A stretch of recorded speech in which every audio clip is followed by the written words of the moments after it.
All right, so everybody, look me in the eyes and bear with me, all right? Because this one's a roller coaster. What we are looking at here is a 3 versus 3 tournament, not quite conquest, but a little bit conquest. All right, bear with me. So each team has brought 5 decks, and in those decks, they are allowed to overlap each region one time, but they are not allowed to play the same regional composition twice. For example, you can play Freljord twice, but you can't bring 2 Freljord Shadow Isle decks. Each team has to play each player within the first 3 games, and then for games 4 and 5, if it comes to that, you can play any players that you want, but you can't have the same player play games 4 and 5. So everybody gets to play, one person gets to play once, 2 people get to play twice if you are going to a game 5. Once you win with a deck, your team is not allowed to play it anymore. If you have lost with a deck, any other teammate can go ahead and pick it up. Once you have won with 3 of your decks, then you are declared the winner of the match. And because this is an invitational, they are straight away into the top 8, so this will be a single elimination event.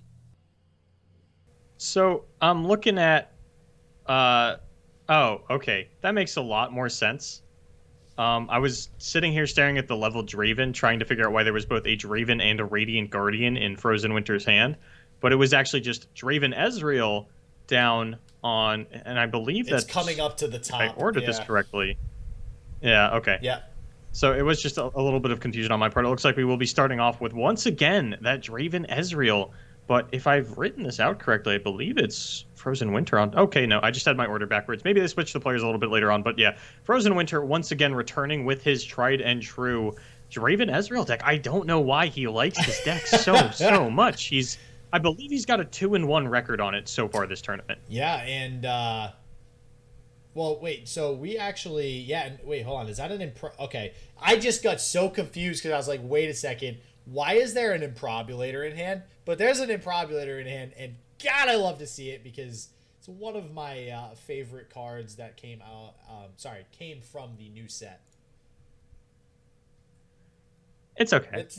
I've been trying it lately. I haven't been. Okay, there we go. They do swap cameras because I had ordered this out so that we would know. You know, I timestamped who was playing who, and I put the players. I like arranged who was going to be on top and bottom, so I got more confused seeing Draven Ezreal on the bottom. But this all makes sense. Frozen Winter on the top versus Sourf on the bottom here. We do see the Bright Steel Protector come onto the Fleet Feather Tracker on the attack turn. So we'll see if Frozen Winter decides to do anything about either of these, units. Possibly a Mystic Shot onto the Bright Steel Protector here. I keep forgetting that Tri-Beam Improbulator is 4 mana instead of 3, just because it does deal so heavily with 3 mana cards. But I mean, we see a lot of 3 mana cards in Frozen Winter's hand. I'm curious to see how big we can actually get this Improbulator and how big of an impact it can have in a game like this. So one time I was playing a deep matchup and I actually got it to 9. It felt so good. Like, I almost killed a Nautilus with a Tri-Beam Improbulator and then summoned the Bright Steel Formation. Like, come on. Like, it was so good. I don't know, man. I'm going to have to try this Draven Ezreal deck. That just Frozen Winter's hard consistency on queuing up this deck first every time we see him has me thinking that he's got something figured out that I don't. I mean, he is in the finals. And I want to find out what it is. He is in the finals, so that's going to stand for something. I've been in the finals of tournaments before. Oh, man. So we'll see. I mean, we do see a lot of 3-cost cards already in the hand of Frozen Winter as well. We got to Get Excited, Culling Strike, Noxing Guillotine. Oh, and by the way, Draven costs 3 too. So, and maybe that's why. Like, maybe Tri-Beam Improbulator is just that much better with Noxus paired with PNZ, just because there's way more 3-cost cards. Oh, yeah. I mean, I think that if you're playing this in a Karma Ezreal deck, you're really kind of banking on getting, you know, some decent 3-mana Deep Meditations out in order to upgrade that card. I think it's no surprise that we saw that cut pretty quickly from the Karma Ezreal lists. But I will say that, just kind of blanket, I am really surprised at not only the complete lack of Karma Ezreal that we've seen thus far this tournament, but when they actually are on the casting desk for this event, they show us the regional composition of the players' lineups, and I don't think I've spotted a single Ionia PZ deck in any player's lineup. No, I actually, have we seen a Karma the entire tournament? Definitely not. Wow. Even a definitely not. Like, you weren't even in the least bit unsure of whether or not we saw a Karma. That's how little Karma we've been seeing. Wow, that's insane. I'm trying to think if we've seen any Ionia in general, to be honest with you. Oh yeah, we were talking about that earlier. We saw a Lulu deck. Well, we did see a Lulu deck. We saw one Lulu deck. We saw one lone Lulu deck, and It died on like turn So 5. for all you people out there talking about how Karma Ezreal's busted, you Soga. know what? Oh wait, Soga, what are you was doing? he? You put What's that happening? down. Your opponent's playing 8 mana on an Ezreal deck. You put that Unyielding Spirit back in your hand, What's young man. You what save is that he? for What is he? later. What is he? Why don't scare us? Why would you do that? You can't have dessert while your opponent's still having dinner. Why? Why do you even ever do that? Why? Like what is the actual It's reasoning? not like you can drop it because you do have to target something. I think he just likes either screwing with us or like I don't know if they're in voice comms with their teammates. I know that's how Hearthstone has played Yeah. team tournaments in Yep. the past, and if you're because I would definitely do that. If I'm like with my teammates, I'm like, Hover everything. I'm gonna Yeah. play the Unyielding What are you Spirit. guys gonna do? What are you gonna do about it? You can't stop me. So, You guys said you wanted to start a football team. Well, I'm the punter. yeah, talk about punting. So we do, thanks to the Fleet Feather dying, though, that gives us a great activator for this Radiant Guardian to hit the board quite nicely. Probably going to get some work done once something like this Unyielding Spirit pops down onto it. And I think that's going to be, I mean, one of the biggest problems for this Draven Ezreal deck is something like Unyielding Spirit, right? Like, he has to prioritize getting rid of this Radiant Guardian ASAP. And he's actually going to be able to get it done with this Get Excited into the Noxian Guillotine, and that is going to tick up the Improbulator by 2, as well as empty out his hand a fair amount to set himself up for a Progress Day next turn if he gets the opportunity to. But given that Soga has a Garen, I don't think you're going to be able to find the opportunity to float your entire turn into a Progress Day, especially if untapping with that Garen means we are suddenly opened up to the potential of an Unyielding Spirit. So does that mean Improbulator is at 4 or 3? Right now, I think it's at 3. I think the Execute puts The it at execute puts 4. it at 4, yeah. So, okay. See, and right there, it's just, man, deal 4 damage, summon a 4-cost unit, 4 mana. Feels really good, man. So we'll see if we're able to get some crazy use out of this Improbulator. I want to know, in playing Draven Ezreal, how many times he's gotten Improbulator up to 10 to kill an A-Soul. Like, that's what I want to see. That's what I want to see. I I think that next turn, if we just see the Garen out of Soga, we could see Culling Strike down onto this Grizzled Ranger into a Improbulator onto the Garen for 5 mana. Okay, so we're actually going to hang on to the Execute. Going to save it for this turn as we are going into the attack turn of our opponent.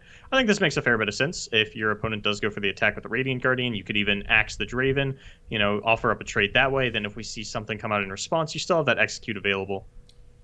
And we'll see what Sourf decides to do here. Could go in for the attack with the Radiant Guardian, Grizzled Ranger. Could also summon units. I feel like you develop here. All right, just going for the scout attacks. This makes a lot more sense. I do think he needs to develop and put a little bit more pressure on going into the attack here, whether it be Garen or even, a Brightsteel Protector into a Bannerman even feels kind of good. I could definitely see Soga sort of falling prey to the Unyielding Spirit here and thinking, my opponent will play a little bit more proactively. I can definitely find a window to get this down onto the Radiant Guardian. I just have to wait for the Execute to come out, which he can force by going in for an attack with it. I don't know that I need him to develop the Garen pre-combat. It does feel a little bit weird to miss out on a turn of leveled Garen, but if you're like concerted striking to leveling it on your opponent's turn, it doesn't matter if your Garen's leveled going into your turn, so I don't mind necessarily taking a turn off with it. Yeah, I don't know if I'm just like catching up here too, but I'm just now kind of registering that this Noxian Guillotine was not played on the Radiant Guardian, which might really end up hurting Frozen Winter here, unless, Sourf could go below 8 mana if he decides to go with this really weird Concerted Strike, and if that's the case, then we offer a great chance to play this Noxian Guillotine.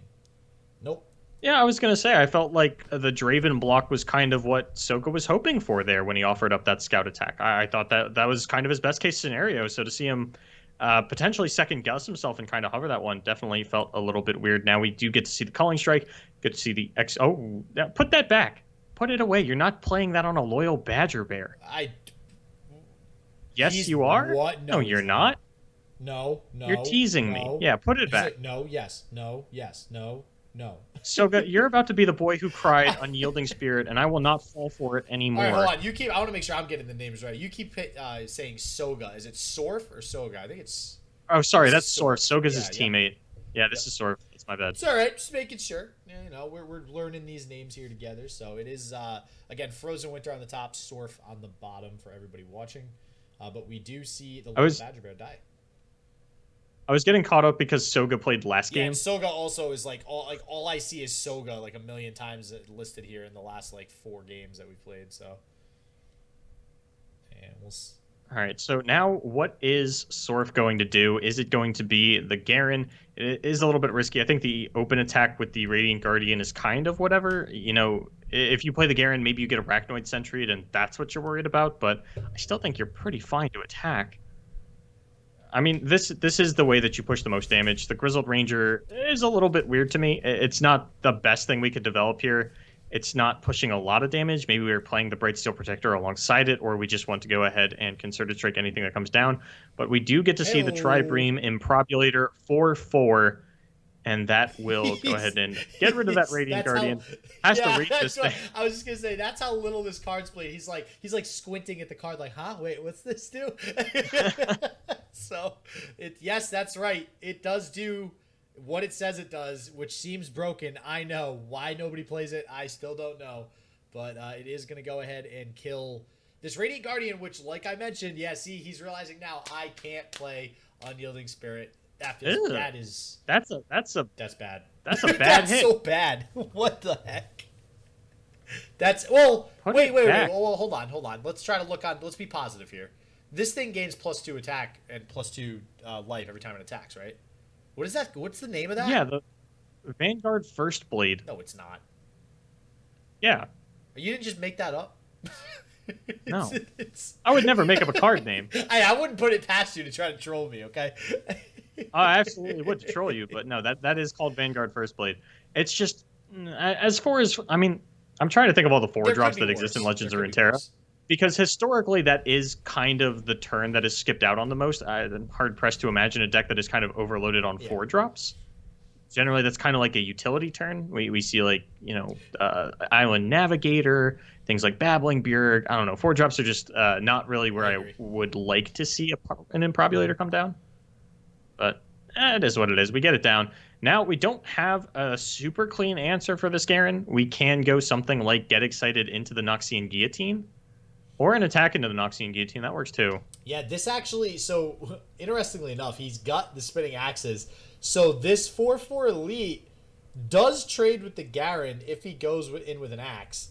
And if he doesn't, and the Garen has to block it, otherwise it trades with everything else, like, great, then he can actually just pick off the Garen with something like Get Excited. Or this is... It's actually... It's doing something, right? It's not useless. Yeah, I think this is going to be pretty good for Sourf, though. You now bait something out of your opponent, and, you know, Mystic Shot's kind of a whatever bait, but looking at Frozen Winter's hand, we know he's either going to get 2 axes or the Get Excited, and then you can just respond with a Concerted Strike, kill the Garen, or kill the Draven with the Garen, rather, and then your opponent, you know, if they committed 2 axes, doesn't really have a great answer to the Garen after the fact. If they commit the Get Excited, they do still have the Noxian Guillotine follow-up, but they have to play that this turn. Yeah, I'm curious to see if we actually see 2 axes come down onto the Draven. If we do, is he doing the axes? If we do, I imagine we see... No, all right, he's going to do the Get Excited. We might still see the Concerted Strike onto the Draven. That way we save the Garen. But I think you want a Concerted Strike here. Next turn you can get the Unyielding down onto the Garen, so I think you do want to keep this guy around. And I think, you know, Frozen Winter kind of had a read on that, and that's why he went for the Get Excited instead of the double axe, just understanding even if there was a single combat, a Grizzled Ranger single combat coming down onto my Draven does still let the Garen live, and I'm just throwing away cards. The Concerted Strike just feels like really, really bad, though, right? I mean, you don't even need 2 units to attack this Draven. It just feels like not a very good use of the card, but I think you're right. Like, you have Unyielding Spirit. You need to get that down. You already missed your chance on Radiant Guardian, and Garen's just about one of the best things that you're going to get a chance to use it on. So I do like that he does end up using the Unyielding Spirit here. He could now see the Noxian Guillotine come out, though, and that's going to hurt. That's going to hurt. Yeah. I feel like you definitely have to Guillotine this turn. Garen's damage isn't going to follow him into the next turn. You don't have anything else that you can Guillotine on the immediate board. Anything that touches the Grizzled Ranger kills it. Probably going to be the same case for the Bright Steel Protector. And now Frozen Winter gets down Captain Pharaon or a Progress Day next turn. He's got his pick of the litter. I would assume it's going to be So, Farron.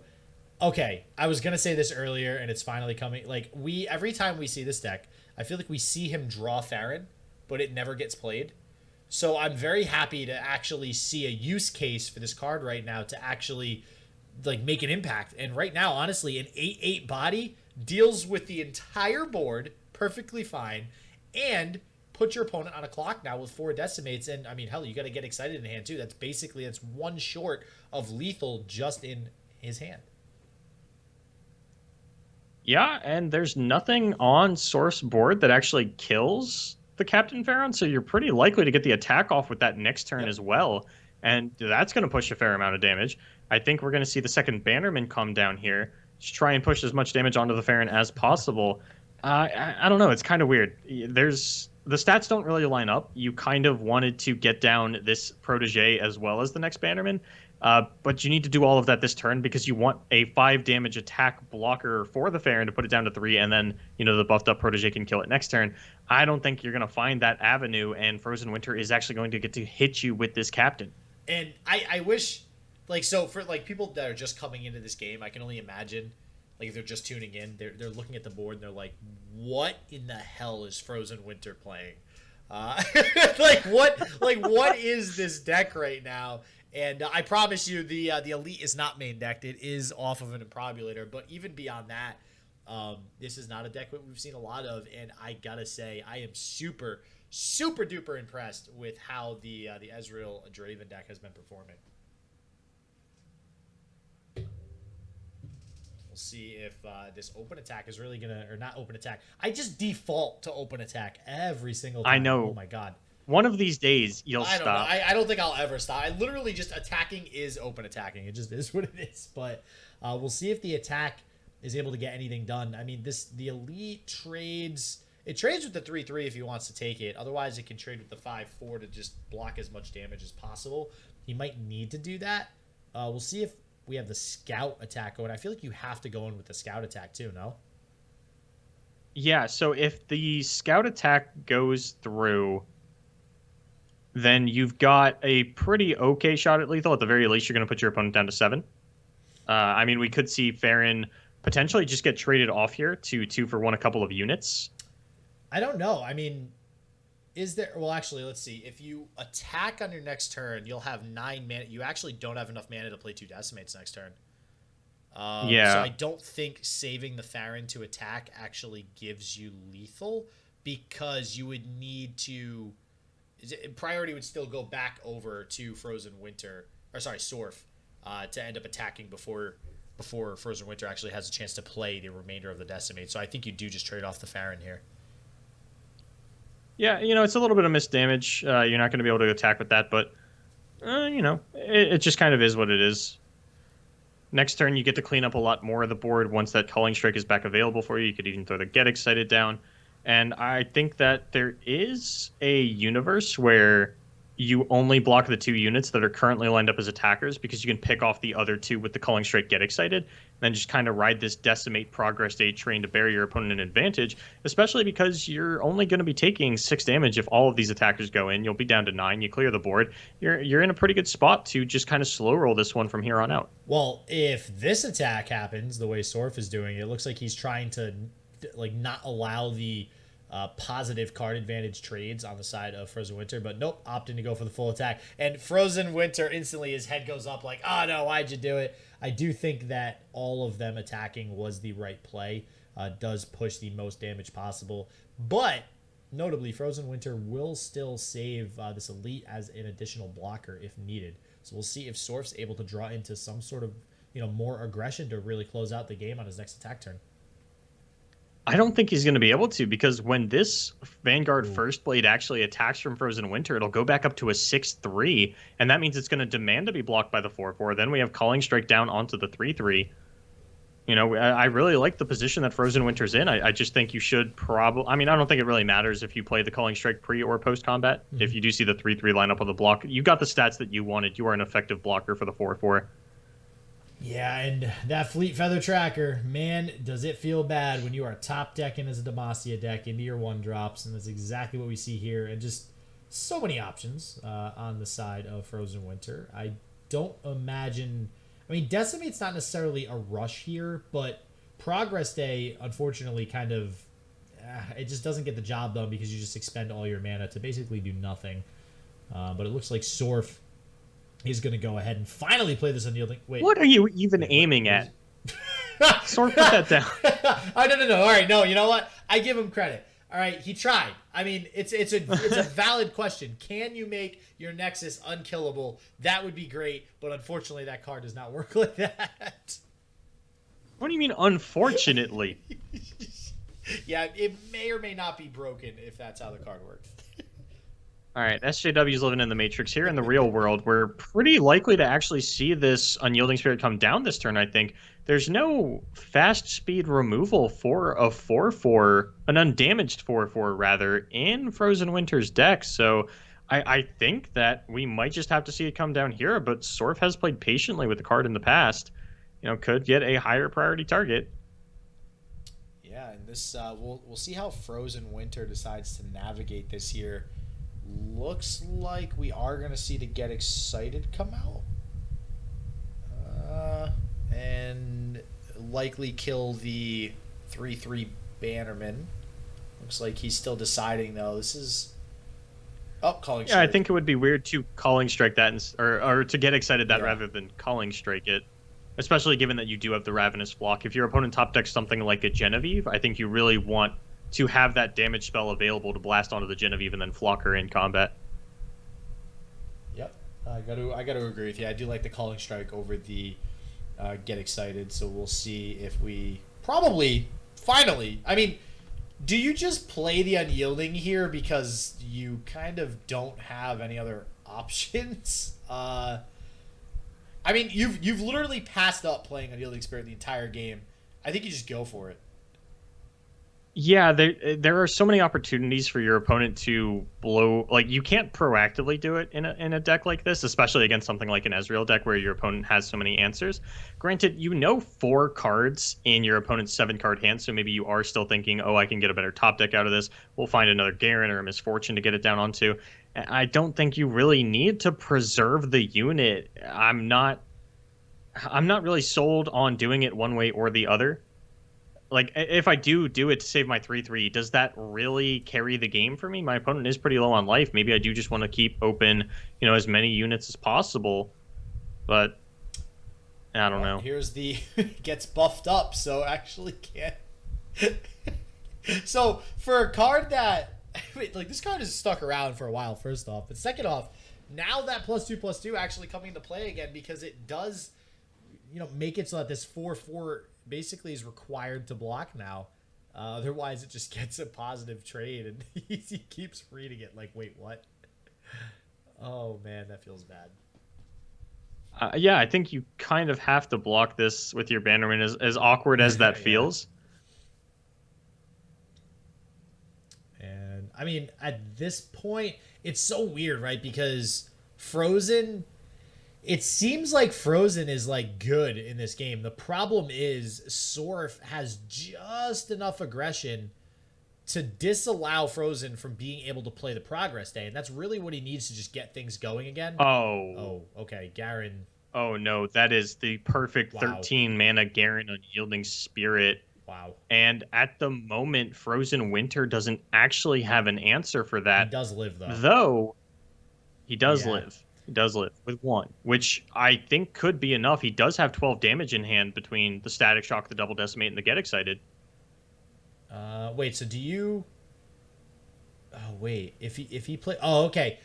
Yeah, so I would say he actually lets the Laurent Protege through, kills the Fleet Feather, and does 1 damage to Nexus, yeah, and then just goes face with everything else, and I think he just takes it. I think he's going to play onto Fleet Feather and Garen here. Oh, to set it up for the Ravenous Flock. Yeah, but why? Like, if you have lethal, why would you not go for lethal? Like, because in this particular matchup with Demacia, too, like, you're not worried about Demacia dealing any damage other than combat. So, I guess you might be concerned your opponent has, like, a repost in hand, maybe? But, I don't know, But even then, you don't live through it. Well, I guess you do live through a repost. You would, Ravenous Flock the Garen, they repost, you Get Excited to pop the barrier. don't know, man. I feel like if you have lethal as an Ezreal deck, you just go for it in this matchup. But it looks like he is going to value trying to get the guillotine off here. Or sorry, the Ravenous Flock, rather. He's also playing around Relentless Pursuit with this play because he doesn't have lethal this turn. Well, we have waited forever for this Unyielding Spirit, and it looks like not playing it on the 3-3 previously might have been the right call. But we'll see. There's still one life left on the side of Frozen. Does he have enough to close it out? He could very easily draw into something with this Progress Day when all is said and done. Yeah, and he can go ahead and Decimate, get excited on the next turn, will still float a lot of mana into that Progress Day turn. And, I mean, I think Static Shock, Get Excited, Mystic Shot, all very reasonable options. Even if he just top decks an Ezreal, that's going to be lethal just because it's an elusive. Yep.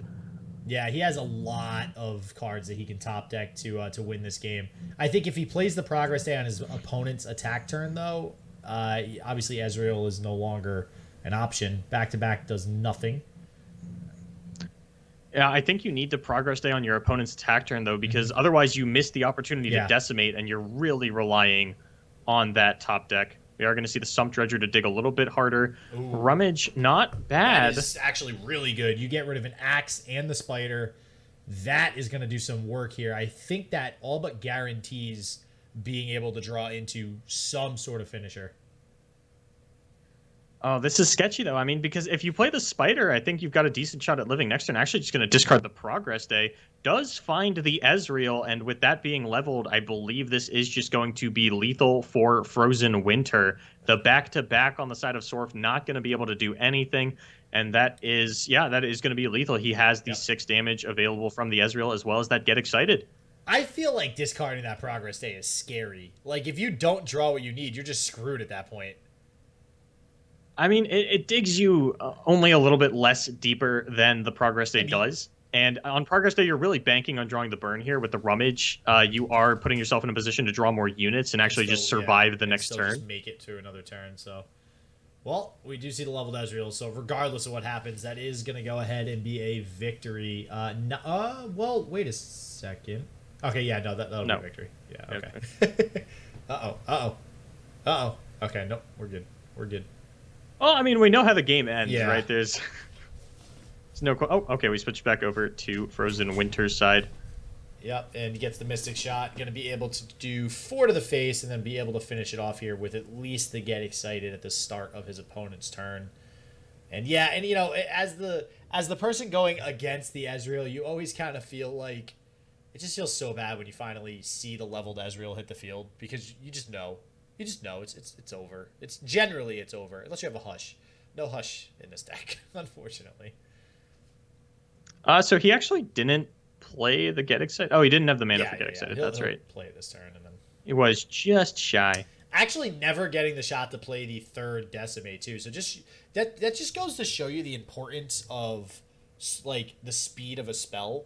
And I bring that up because of Celestials in particular, too. I feel like people really underestimated how much of a drawback most of the Celestial spells being slow would be. And for that same reason, we actually could not just play Decimates openly. We had to wait until just now. And it looks like, yep, Frozen Winter going to go ahead and take the game with Ezreal here. This first game in the finals. Garen levels, but it doesn't matter.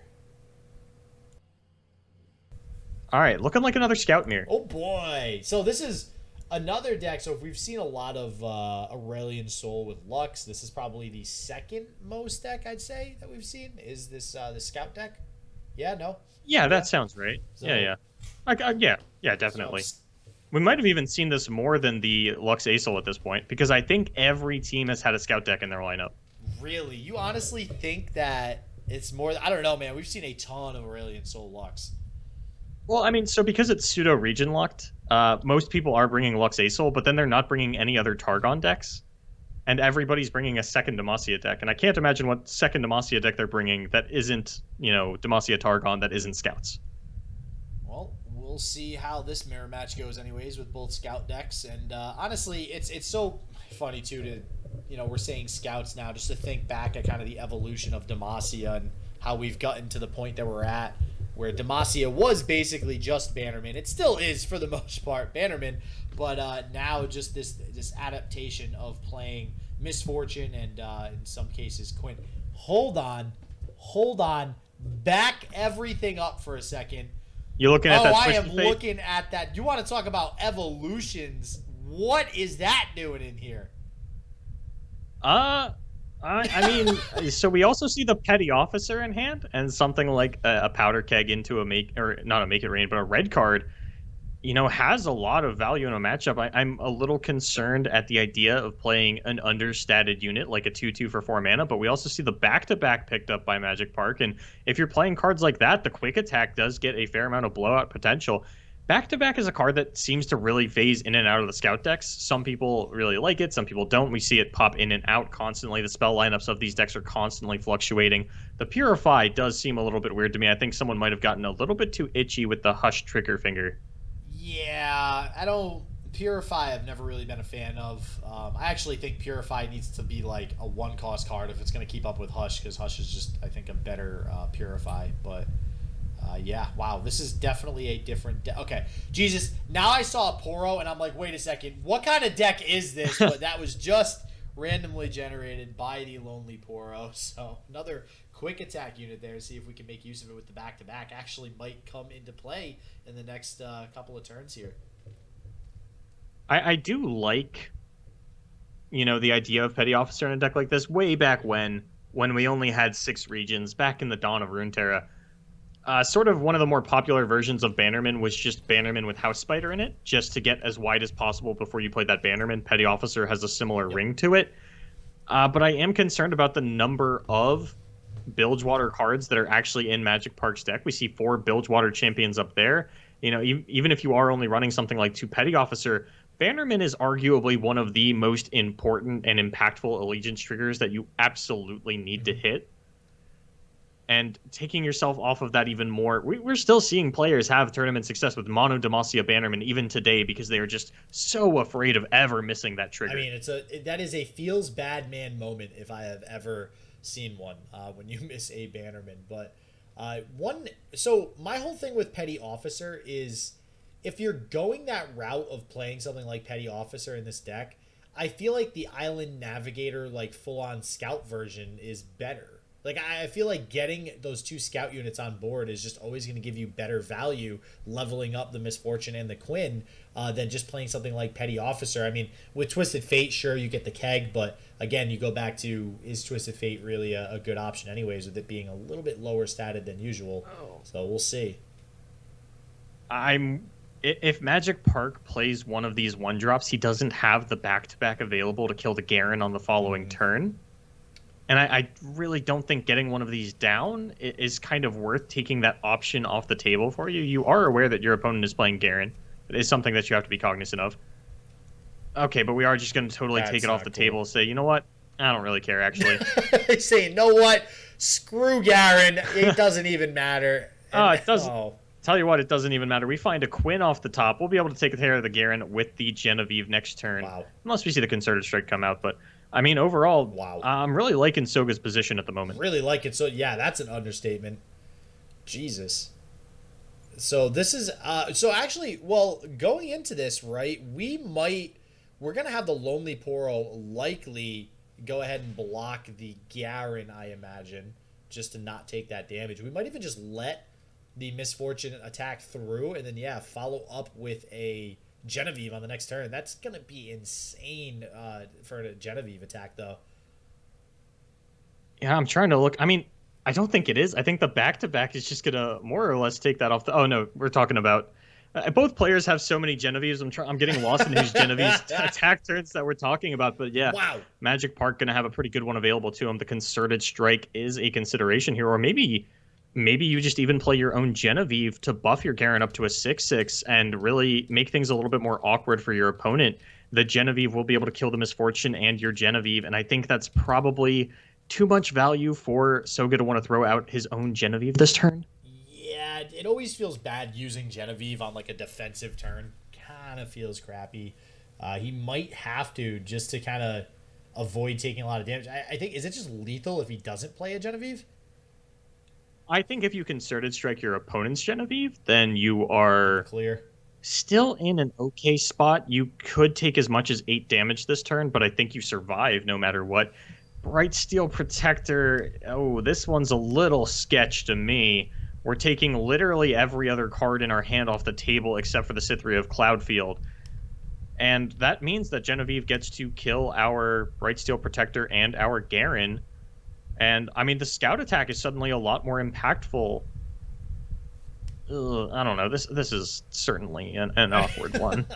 Well, I'm just excited to see this attack from Magic Park here in a second. We're going to see where these blocks line up, what gets pulled with this Genevieve as well. This just seems like a really good overall turn on the side of Magic Park. So we'll see what blocks get lined up. And yeah, now that I don't know, this just feels, now that the Concerted Strike is off the table, this just feels really bad on the side of Soga. Yeah, I'm trying to figure out what we were doing with the Bright Steel Protector rather than the Concerted Strike, and maybe it was a bit of a panic play. There wasn't a lot of time left on the clock. I do think killing the Genevieve would have been better, though. You don't have anything on your opponent's side of the field that, you know, will actually kill your Garen or threaten it. It would have to be like a challenge from the Valor into another unit attacking and the Garen having to block that. Instead, now we do get to kill the Quinn. This does mean that Valor and Genevieve will get to kill my Genevieve and my Misfortune. And overall, I'm left with a really weak turn. I'm going to end up playing Genevieve. I still don't have Concerted Strike mana, and I'm just going to get blown up by a back-to-back. And this is going to challenge, I imagine, the Misfortune. I don't see why not. And still really no response on the side of Soga either. I mean, this... all right, wait, sorry. This judgment is a Garen's judgment, correct? Okay. Yes. Now that we're seeing it actually put in decks, I did like a double take there for a second. Yeah, no, this is... I know that there's like an Unyielding Spirit in here, but there's not Judgment as well. That'd be kind of wild. I do like going in with all of these other attackers, though. You are going to get sort of a... You know, you'll lose out on a couple of units. Maybe your Petty Officer and your Bright Steel Protector die, but that does still, you know, clear both players' boards entirely, except you are left with a Cytherea. And it looks like we're actually just going to take it to a point where you get a Cytherea, I get a Cytherea, and a Petty Officer. Yeah. I don't know. I think I agree. I think I kind of like pushing with all the units because you would have done more damage, and your opponent is already at a lower health total than you, so you continue to be the aggressor, and you would have just been left with a unit without them having one. But yeah, it looks like it's still going to keep the Cytherea there, which does allow Soga to potentially go in on an attack here with Genevieve if he wants. I think you kind of have to. Maybe, I don't know. I mean, you could develop the Garen here. Maybe... all right, you have Unyielding Spirit now. What do you prioritize? Getting the Unyielding Spirit on the Garen or getting the Unyielding Spirit on the Genevieve? I think this game ends before you ever play Unyielding Spirit. I think we're going to have a Concerted Strike come out this turn. C. So neither. Okay. Okay, yeah, no, if that's the case, you might be right. We might not even see the Unyielding get played. I got to say, it's really underwhelming how, just how Unyielding just kind of sits around and chills around and doesn't actually get used in a lot of different matchups. Yeah, I don't know. Things were a little bit weird. Magic Park sacrificed basically his entire board to kill the Garen and Misfortune, and Soga just had a lot more gas in hand left. You know, we do still have the double Genevieve. We have this Garen. And really just, I mean, this Garen Misfortune deck that Team SSD has brought has never really seemed to lack finding a Garen at a timely junction in the game, as well as that Unyielding Spirit. I think it's a one of, but I swear to God, they've drawn it every time we've seen them play this deck. All right, well, going in with the attack with the Garen. We'll see who decides to block this, if it's the Petty Officer or just, okay. Oh, it's nobody. Absolutely nobody going to go in for that block there. So has the Concerted Strike to do some work, and possibly, if the Concerted Strike is used this turn, I know it kind of feels a little bit bad. But it does level the Garen going into your opponent's attack turn, and since you do have the Unyielding Spirit and even just the Genevieve, like looking at my opponent's board, as awkward as it feels, I think I always throw the Concerted Strike down, kill this Petty Officer, get a Genevieve down on the next turn, and kind of go ham from there. Yeah, Genevieve definitely needs to hit probably do you just play back-to-back Genevieves like the next turn and then on the next attack turn, so there's 2 on the field by the time the next attack turn swings around on the side of Soga? I mean, yeah, I think we play a Genevieve next turn, we play a Genevieve following turn, just because of attacking every single turn. It is good to get my Genevieves down then. And I mean, this Poro in Magic Park's hand doing nothing. It's just so much more high cost, high value units on the side of Soga. Should be able to actually close this one out in the next couple of turns now that he has that leveled Garen. Yep. Leveled Garen. I mean, we were just saying earlier, Garen seems like one of the more boring champions, but in a matchup, especially in the mirror match, Garen comes through clutch, providing those extra attack turns, just turn after turn after turn, really making a difference, because now this turn is going to go completely different for Magic Park with how he decides to move forward with this. Not to mention, this back-to-back doesn't feel nearly as good now, although if he is somehow able to match up the Grizzled Ranger with the Garen, that will trade with it, but I highly doubt that Soga is going to allow that to happen. Admittedly, my memory is a little hazy on the earlier portions of the game, but I have to think back to the turn where we were considering, okay, what happens if I don't play this 1-drop and then my opponent plays a Garen and attacks and I get to back-to-back to block it? I think that the Quinn into the Genevieve turn that Magic Park had would have been a lot more impactful, not having to utilize so many resources to kill the Garen on the opponent's side of the field. And maybe he would have had a chance at winning this one. I don't think this was necessarily just Soga drawing better and having a stomp out. I think that Magic Park just stumbled at a couple of key points. Didn't get sort of the more awkward reads that you would have need to made in order to snuff out everything that Soga was doing. And yeah, Soga should be able to pick this one up, no problem. We talked about this Twisted Fate. Unfortunately, it's not going to come up. It is just a one-of, so that, it's understandable. But no, I got to agree with you, because I don't really think it had anything to do with draws. And a lot of times in these mirror matches, that's what it comes down to, is like who's getting the better top decks towards the end of the game. And in this case, like, I feel like Magic Park really had full control over the game. When that turn with that Genevieve getting on 5 units and being able to go in, like, that was a huge turn. And I think that just some of the decisions made, maybe what units to challenge, or going in with all units for the attack on that turn where he kept a couple different units back. I think those were probably some key mistakes that were made that kind of led to where we're at now. And now the back-to-back doesn't just not impactful at all. Yeah, I mean, it's not enough to kill the Garen. And I can't believe it got to a point where we allowed that to happen. Granted, I mean, we say that draws didn't play into it. When my opponent draws 2 Garens and 2 Genevieves, and I only see like one of my 5-cost champion and 1 Genevieve, yeah, it feels pretty bad. But I think we could have gotten a little bit more value out of this back-to-back a little bit earlier on in the game. Well, on the bright side, so he's going to have a pretty big field to go in with again. The problem, and I think this was... all right, so he targeted the Poro with the back-to-back because it's got quick attack. Yeah. The problem is I'd like to see him go in with everything, and the Garen can still unfortunately block something and not die, which feels really, really bad. And if the Garen does trade with something here, I think that this actually just loses the game for Magic Park, right? Because we're going to have a Genevieve next turn and an Yielding Spirit for that matter. Jesus. Well... Soga can just soak up a bit of damage and take value trades here. Kill a Badger Bear with the Garen, kill the Cythria with the Cythria. And if Park locks in these attacks, I just get to kill a free Badger Bear. I think if you ever attack with one Badger Bear, you attack with both Badger Bears. Maybe you just go in with this Poro, but honestly, I don't think that there is any attack that looks good and will win you the game. I think you just kind of have to take this one. It doesn't look good, it doesn't feel good, but at this point I'm pretty sure you're out of it, if for no other reason than because Soga just has that Genevieve in hand, and there's nothing you can do about that, Magic Park. Yeah, I really would have liked to see the back-to-back push that 1 extra damage on the Garen. I think that might have made a difference here.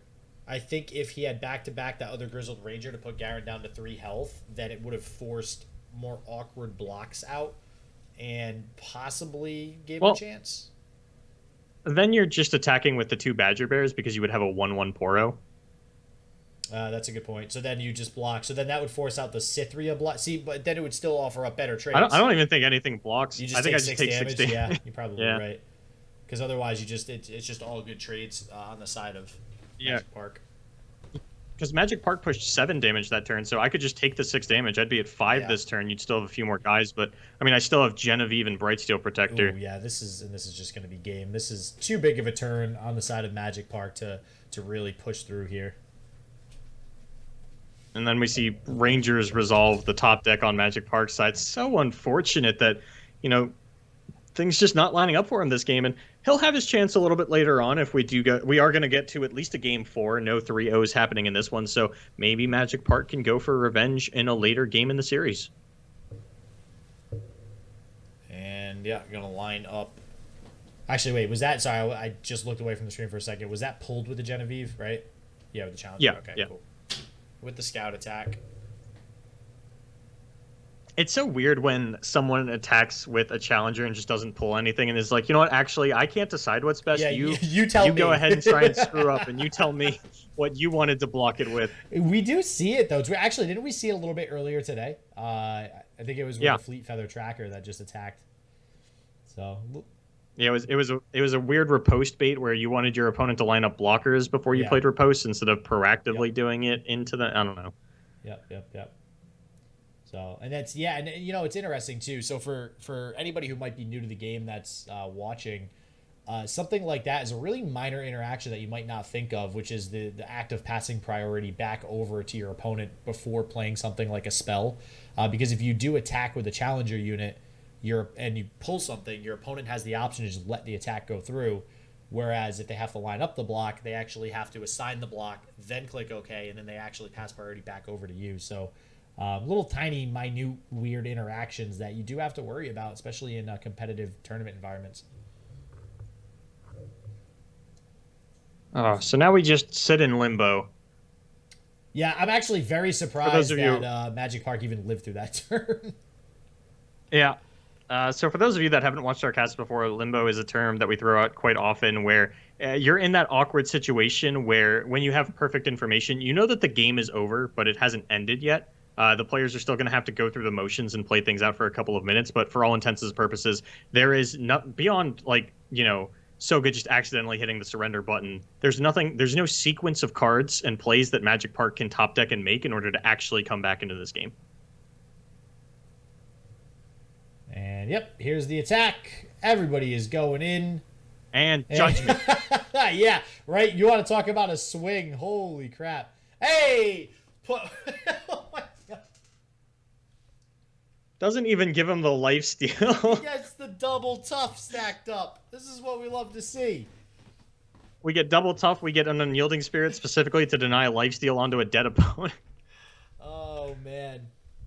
Oh, Magic Park does not look happy with that loss. No, he does not. And yeah, so Soga going to take down Magic Park there in game 2. So we're going to head on over to game 3 now, which is going to be JO1 versus DK. So let's go ahead and try to get that queued up for you guys real quick. Just be 1 second. 40. It'll be 13 seconds for me. It's about 13 for me too, so don't worry about it. Yeah, this is awkward. Man.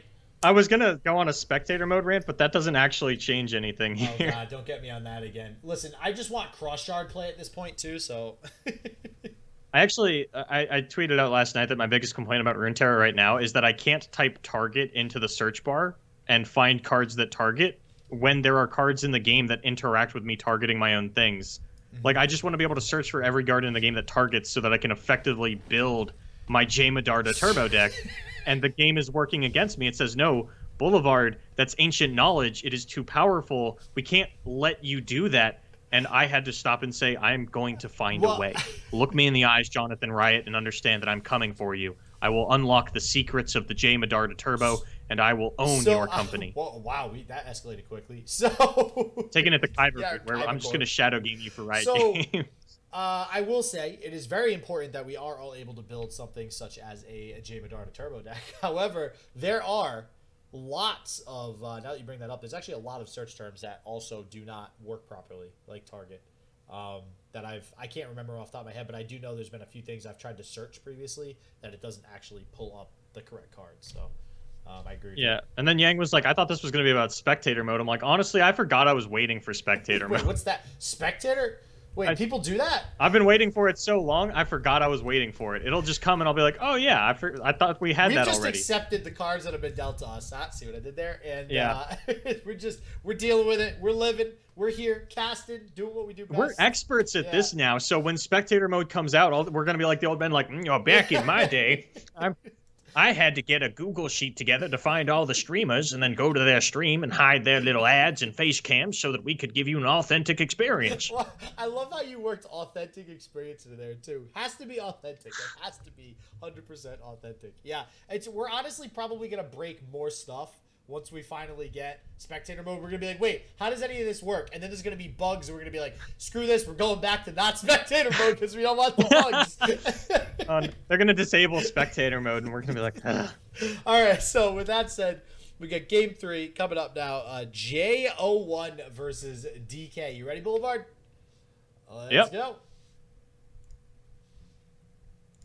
All right, so it looks like we are getting our first LuxSol mirror of the day. It wouldn't be the grand finals of this tournament without it. This has 100% been the deck of the weekend. Every single team bringing this out at one point or another, if my memory serves correctly, and we've seen this completely dominate throughout this entire tournament. No bans this time around, so if your opponent's playing this, the opportunity is there for them, and we're going to get another mirror match. Shit, I am excited for this one. You're excited for this mirror match? Yeah, I mean, I've always liked mirrors. I don't know. It's just something that I've always enjoyed, finding those, like, fringe cards that break the mirror or the slight differences in your play that you can do to do that to, like, beat out your opponent. Because I think that a lot of mirrors are a lot more skill-intensive than people give them credit for. It's just such a hard... You have such a hard time finding the minute differences in what you need to do and what you not need to do, and like some of it does come down to deck building, and obviously luck is going to play a factor. If you guys are playing 35 of the same cards and I draw all the good ones and you draw all the bad ones, that's just going to blow it wide open. But we'll see how it does play out here. Turn 3 Remembrance from both players does make me a little scared to say, this is all skill, because if we see a Cavalry come out of J01, he just comes out super on top of this one. Yeah, we'll see if he pulls the Cavalry out, and it's okay. Naked Radiant Guardian, not nearly as good as the Cavalry, being able to trade with that Swiftwing Lancer here. And, Swiftwing Lancer, not a card that we've been seeing a lot of anymore in these Demacia decks as well. That card used to be rampant everywhere. Yeah, Screeching Dragon just kind of took over. Yep.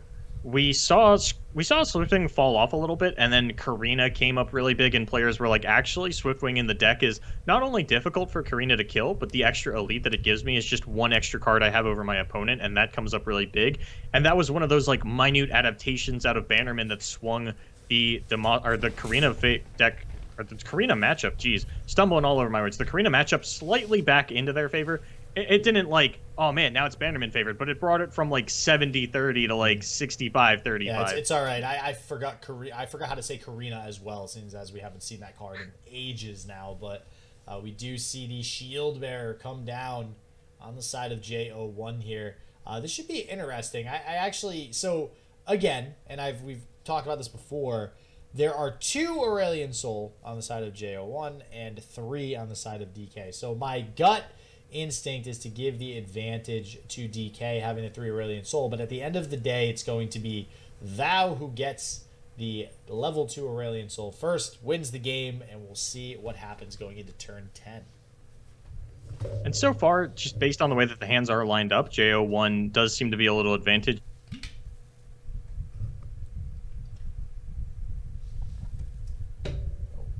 Sorry about that, everybody. Just technical difficulties, internet not always working as planned, but we are back into the game, and we have Radiant Guardians on both sides of the field. Now, 2 Aurelion Sols already being drawn by DK. Again, might give him the advantage here early on. I mean, we haven't seen the Skies Descend really blow out one of these matchups, one or the other. Players just not quite finding opportunities to get that down, but, there's a first time for everything. We could see it come up this time around. I'm a little excited. I think there's been, like, at least 4 times I think we've actually seen Skies Descend in hand. And every single time we talk about, man, it'd be so cool to see that animation, and it never actually gets pulled off. So I gotta agree with you. Would be pretty cool to actually see it for once. And seeing 2 Aurelion Sols already in hand might actually happen. So we'll see. Okay, this is. Who do you ever attack with this Lux if you're JO1? Oh, that's risky because then you open yourself up to a lot of things to potentially kill that Lux, right? Like you need to start generating lasers.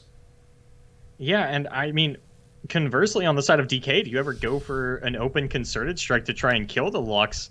Because if single combat comes out, then your concerted strike, all it does is pop the barrier, and both players are going to play respectfully, and instead we're going to see blinding assault come out. I just realized that he's main decking blinding assault. Really, that is a main decked card. All right, I don't think it was randomly created off of anything. interesting. All right, So so that's with the Radiant Guardian. Usually, that's paired yeah, with. in the last, I believe it was Korean tournament that we saw, Karma Ezreal was pretty popular, Mhm. and that was one of the first times that I really saw Blinding Assault Radiant Guardian be played as a 3 of in the main deck to get that scout attack Blinding Assault. So you Blinding Assault, you get your Valor.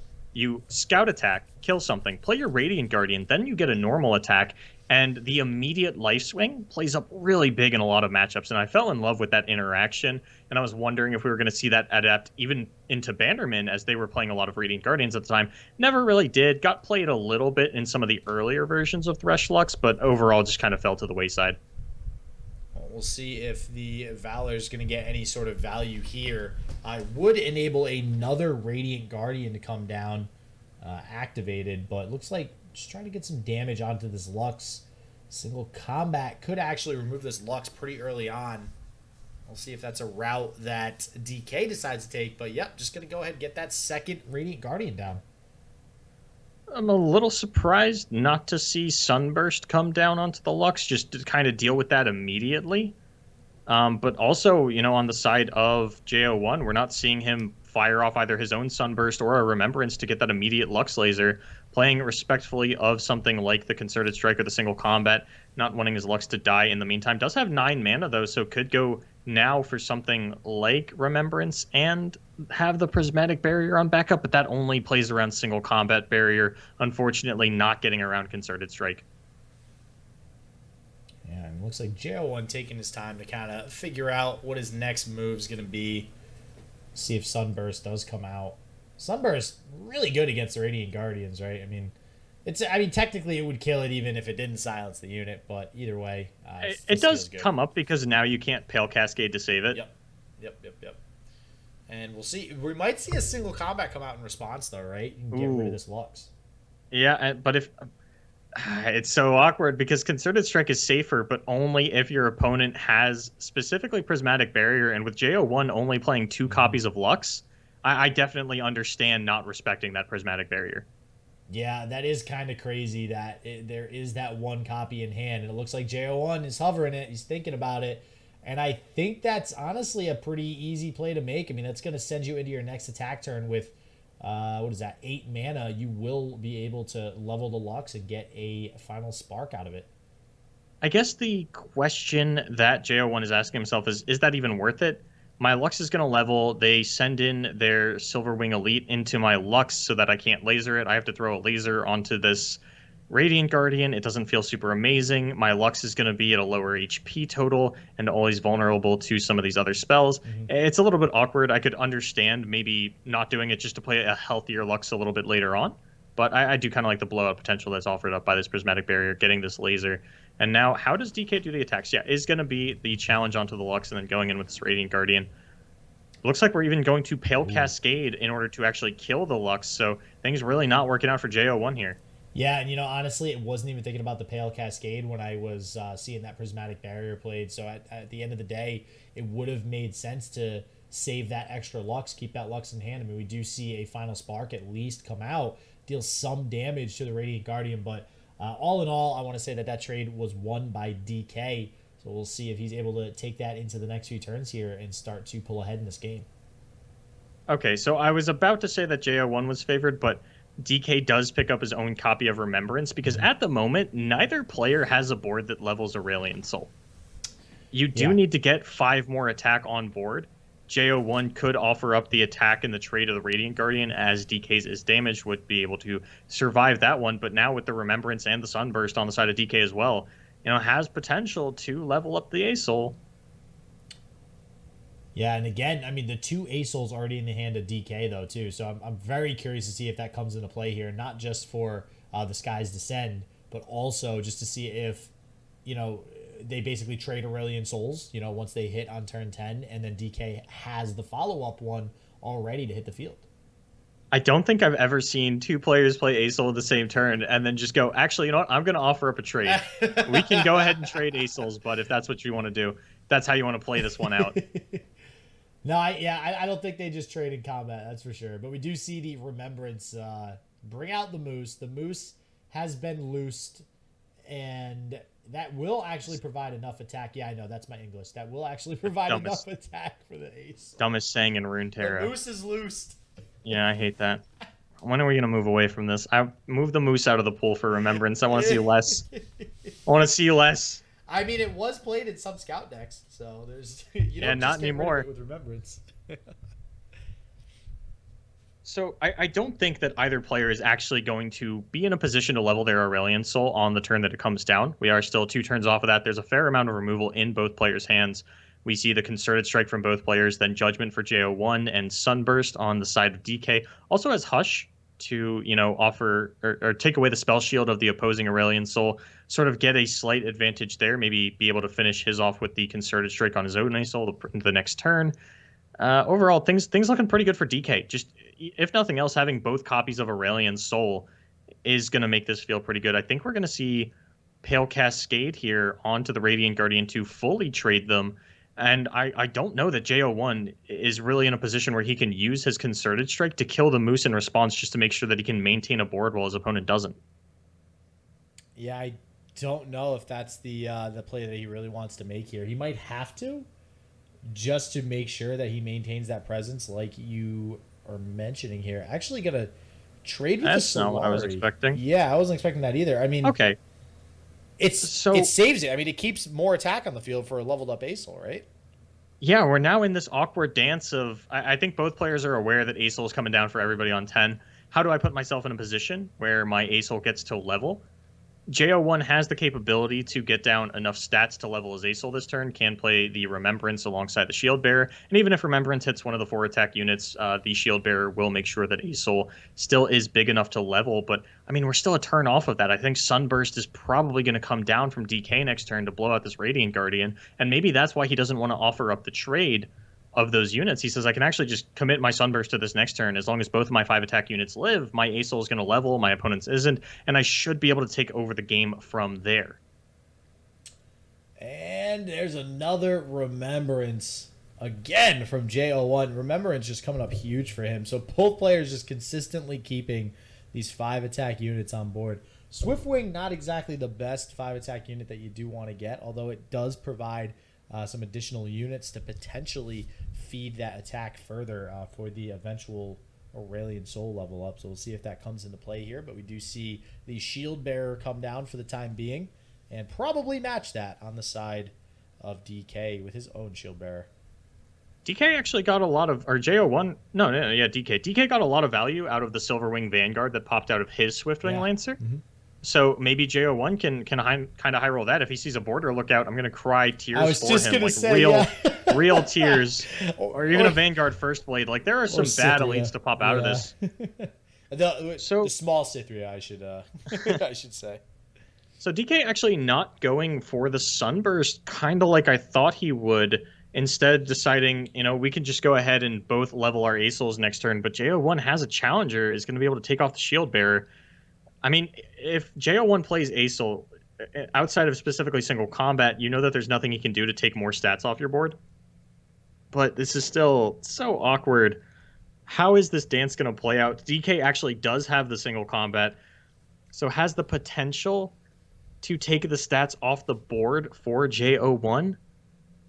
Yeah, but JO1 has 2 Concerted Strikes too. So, I think at the end of the day, JO1 is going to win this this back and forth trade of trying to make sure that both players don't have the amount of attack needed to level up this ASOL. But on the flip side, I don't know if either of them should really go that route. I think they really shouldn't be concerned as to whether or not the other person's leveling up their ASOL. They should try to level up theirs and then save their resources for future turns. But with that said, if one person does decide to start removing everything on your side of the field to prevent the level up, you kind of have to do that in response if you can't get a leveled up Ace down. Yeah, and DK is going to be pretty happy to throw down his Azul here. He will get that immediate unit. I mean, does Azul have... Can he only discover or invoke a Celestial that costs like 7 or more when he has played? I don't think so, but I know why you're saying that because I feel like we constantly see that, and Living Legends is one that we usually see too, and that's 10. Now you got I don't me think Googling. I don't think I've seen Aurelion Sol not offer up a Great Beyond on play. Yeah, hold on. Let me let's see here. Level 1. Oh, yep, it's 7 or more. Okay. Wow, that explains a whole lot. Yep, so Aurelion Sol does only invoke 7 cost or more Celestial cards. So going with the Great Beyond here, getting that elusive big unit, we do see the return Aurelion Sol. Also not getting Living Legend. So for the first time in a while, we actually see 2 Aurelion Sols miss it, but that is big that neither person hit Living Legend. This will be very close. This is a pretty close game, and we do see the Vanguard that popped out for J01. It was actually the Cythria, who is not Cythria. She is Cythria in art, but not in name. She is Vanguard Squire. Yep. Which, honestly, really bad. Yep, that is one of the bad ones that we were mentioning earlier. So what do you pick here? I mean, the Phoenix feels okay. I mean, it does revive itself. Great Beyond, I feel like, is usually what you pick, but then I don't know, Supernova, I feel like you got to expect that your opponent is also going to pick something big like Great Beyond, so maybe Supernova is something you want to do in response, but it also has Spell Shield just like Aurelion Sol. Why does Great Beyond have Spell Shield and Elusive? So that it's a win condition. It's Aurelion Sol's win condition, okay? Yeah, Aurelion Sol isn't actually the win con. He's just here to discover the Great Beyond, and we'll kind of go from there. Oh, J01 does not look happy with the fact that he discovered the Otter. Nope, probably not. We do see the Silence on the side of DK, which honestly is at this point in the game is basically a 1 mana remove Spell Shield, is what that's going to be doing. And honestly, that's not that bad when you are getting into these Wars of the Great Beyonds, especially since you have that copy of the Sky's Descent in your hand. You know, this turn could just be sort of clearing out your opponent's resources and spell shields. You could just, you know, hush their Azul, kind of pass the turn over. If they play the Great Beyond, you hush that as well. All the spell shields are gone. We Sky's Descent on the following turn, and we're in a pretty good spot. Yeah. Yeah, I love how you just sneak, like, oh yeah, then we play Sky's Descent in the following turn, and then yeah, you're in a pretty good spot. Yeah, like I just sneak in the 45 damage board yeah, away. I like it. It's just, you know, the nonchalant Sky's Descent. It'll be fine. We'll be able to play it. Who's counting? I would love to see it played. For all the judgment, all the one of judgments that we see in these Lux Azul decks, I don't know if we've actually seen one resolve. We've seen players play with great respect to it, but I don't think we've actually seen anyone be able to fire one off. Yeah, I got to agree with you, and this is why, like, it's just a very difficult card. Like, when it goes off, it almost always gets insane value. The problem is finding those situations to get the insane value is very, very difficult because there's just so many ways to not only play around it, but also just negate the card. You kill the unit that you're using Judgment with, and it is done. Gonzos. So both players stonewalling the board here. I mean, still no Azul is going to level from either player. I think that DK is sort of an advantage there. He has a little bit less of a mana commitment in that shield bearer that he can play in order to get the level on the Azul. And, you know, the Squire coming out of JO1, I don't think the 2 mana difference is going to make that big of an impact in this little war, but we'll have to see. Yeah, I'm curious how this plays out because the single combat also gets rid of that elusive unit if he decides to use it on one of these shield bearers, with the shield bearer still surviving through the single combat too, which is pretty big. But okay, just gonna pass back over, and we're going into another turn 10 with okay, there's the Living Legends on the side of DK. So as of now, I'm gonna go advantage DK, but we'll see what else is drawn. Also, another kind of a whiff on the side of JO1 getting the Serpent. It's not I terrible. think the yeah, I think the Serpent's actually not bad because it is his attack turn, and it is a 0 mana commitment to say, hey, my Aesol is gonna level. Mm-hmm. What are you gonna do about that? And if you want to, if DK throws down the shield bearer, you can just run your Serpent into his other shield bearer. Are we gonna silence the Serpent? That would be pretty crazy just to avoid getting rid of your shield bearer. But yeah, it looks like playing the other shield bearer. I do like trying to get value off of a 3/6 shield bearer with something like the single combat if possible. So maybe that's what DK is trying to set up here. But you might also want to try to save the single combat for something that's of a little bit more value. Using it with Aurelion Soul or really I don't know. There's just so many options with single combat to really just get you a way long ways ahead of your opponent on board. And this is it's so awkward. Both players have so many mana. Both players currently sitting with the potential to level Aurelion Soul, and both players sitting with single combat concerted strike, which is sort of the most efficient way to actually kill your opponent's Aurelion Soul. Oh man. But whoever blinks first loses. This is I mean that's basically what this matchup is. And it's funny because you can always tell there's different ways that this is played and it's depending on players' play styles, right? Like in this case, we can see both players, JO1 and DK, they both don't really want to be the one to commit. But which means they're actually okay with just blowing 10 mana on their turn if it means both people are passing and the board state's not changing. Whereas you have other people that want to be proactive and they want to try to start removing stuff and doing things. That is not the case here. We just have a stare off. Hold on, is JO1 going to attack with this 12/11 Aurelion Soul? I mean, hey, it's bigger than the other Aurelion Soul, right? And if your opponent does want to go for a rather low committal block onto it with one of the shield bearers, then all of a sudden we're in a position where my Soul is leveling and yours isn't. Although, I mean, we do have the Hush on the side of DK. There is no Hush for JO1, so he does have, at any point, kind of 6 mana take that off the table. The Leona pickup is actually pretty big for JO1 if we do just pass this turn in another stalemate, because it'll pop the spell shield of the Aurelion Soul while still developing another unit. Oh, and he can actually play it this turn? But he played a Pale Cascade. Why is it glowing yellow? What is glowing yellow? Had the Leona in his hand, implying... Oh, it would level. Okay, it would level. If the Leona's played. Yeah. It was glowing yellow, which generally means that like the Daybreak effect would go off, but he drew into that with a Pale Cascade, so I was getting a little confused. All right, well, we see the Serpent. This is actually a great trade for the Serpent, getting some value onto this Radiant Guardian here. Sure, DK will heal back up, but that is not really a concern, at least right now in this matchup. You do see the 3/3 almost certainly getting through. Going to poke some damage as well. And we'll see what is done in response on the side of DK.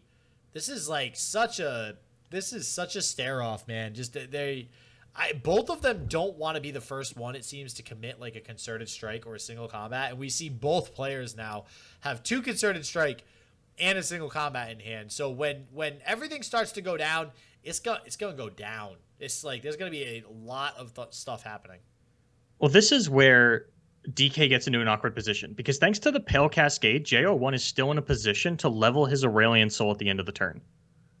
So I think we are at that point where someone's going to have to blink. Both players have 11 mana, and it could even be something as simple as no, even a Hush wouldn't do it, because that's just going to pop the Aesol. Both players are pop the Spell Shield. Both players are trying to stay at 7 mana so that you have that single combat concerted strike available. But I think, Hush concerted strike is just as good. I think that DK actually needs to Hush the Aesol here to pop the Spell Shield and doesn't do it. And now JO1 going to have those 0 mana Celestials. And it's possible that DK forgot that, the Pale Cascade does last until end of turn, and that will level the Aesol. I think he did. I can't imagine that you put yourself in a position where you're sitting here in this staring contest and you just let your opponent level an Aesol while you have 11 mana and ways to at least try and stop that from happening. Yeah, I think he 100% forgot, which is kind of why we're seeing the double Hush come out on this turn to get rid of any 0 mana Celestials on the side of JO1, and now going for the concerted strike as well. This is going to be met with a whole lot of stuff. There's a lot of different options that JO1 could take here. I imagine he just deals with the 3-2, but 10 damage to the Aurelion Soul is still a lot. I mean, so you can single combat to pop the spell shield and then concerted strike your opponent's Aurelion Soul. And with 2 mana, your opponent's single combat doesn't actually kill your A-Soul. Yeah.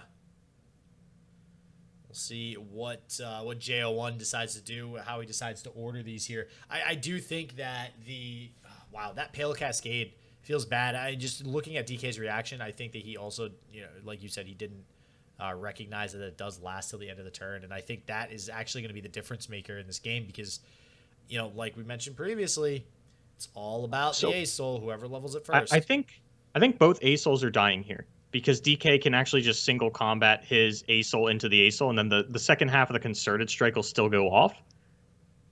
Oh no, but JO1 still has concerted strike mana to save it again.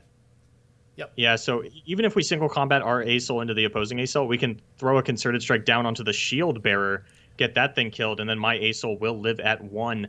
Yeah, I think that DK not stopping the Pale Cascaded Aurelion Soul from getting the level will be the difference maker in this game.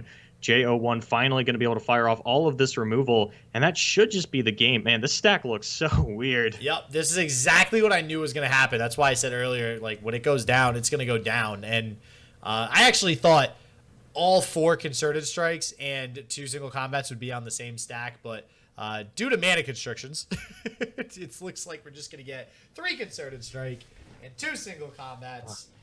I was hoping for a more sort of, I guess, epic sort of end to the standoff, rather than like one player just forgets about how Aurelion Soul's level up condition is going to work, has to throw away 6 mana to start the turn thanks to the Hush, and now you have nothing.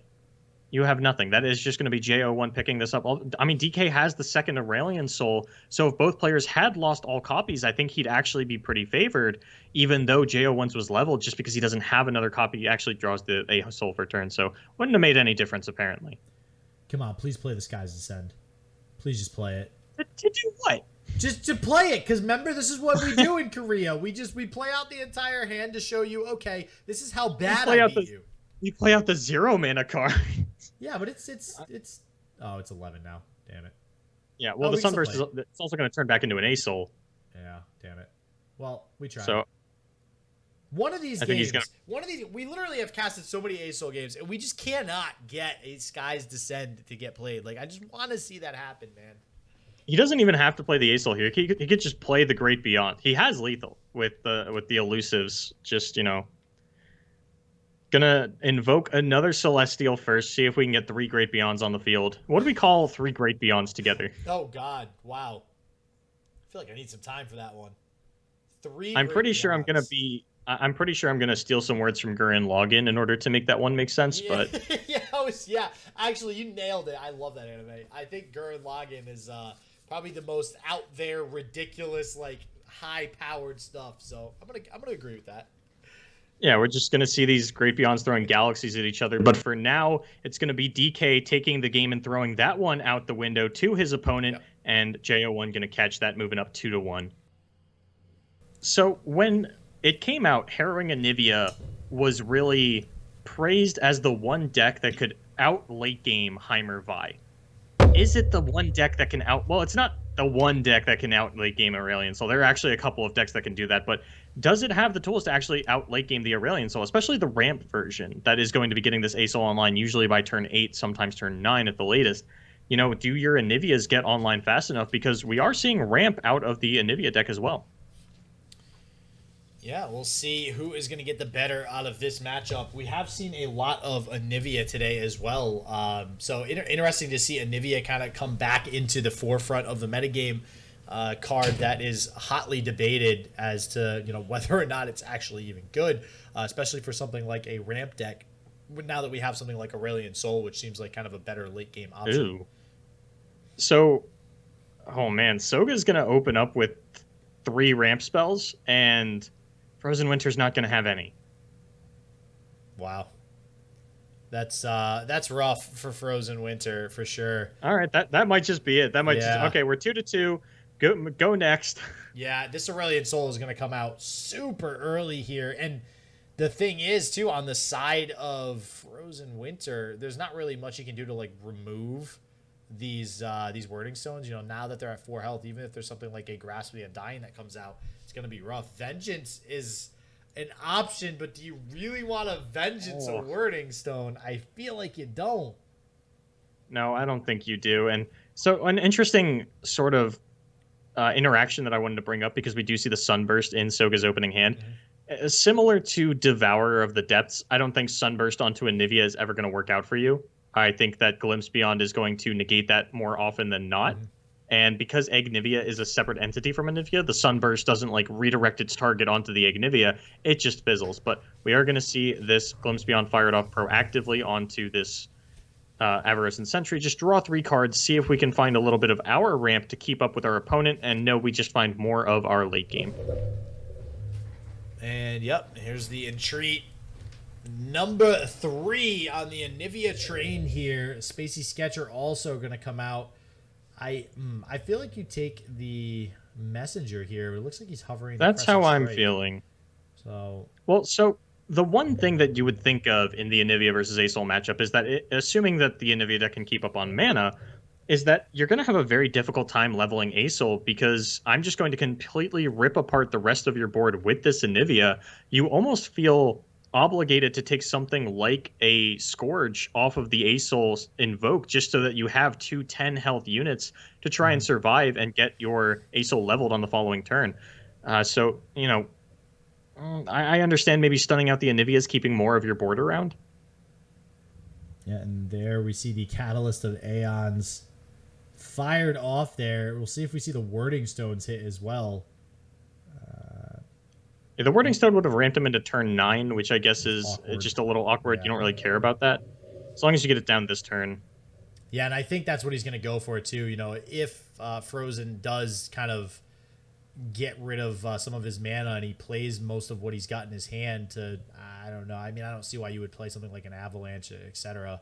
But if he can safely play a Wording Stones on the side of Soga and guarantee going into turn 10, feels good, man.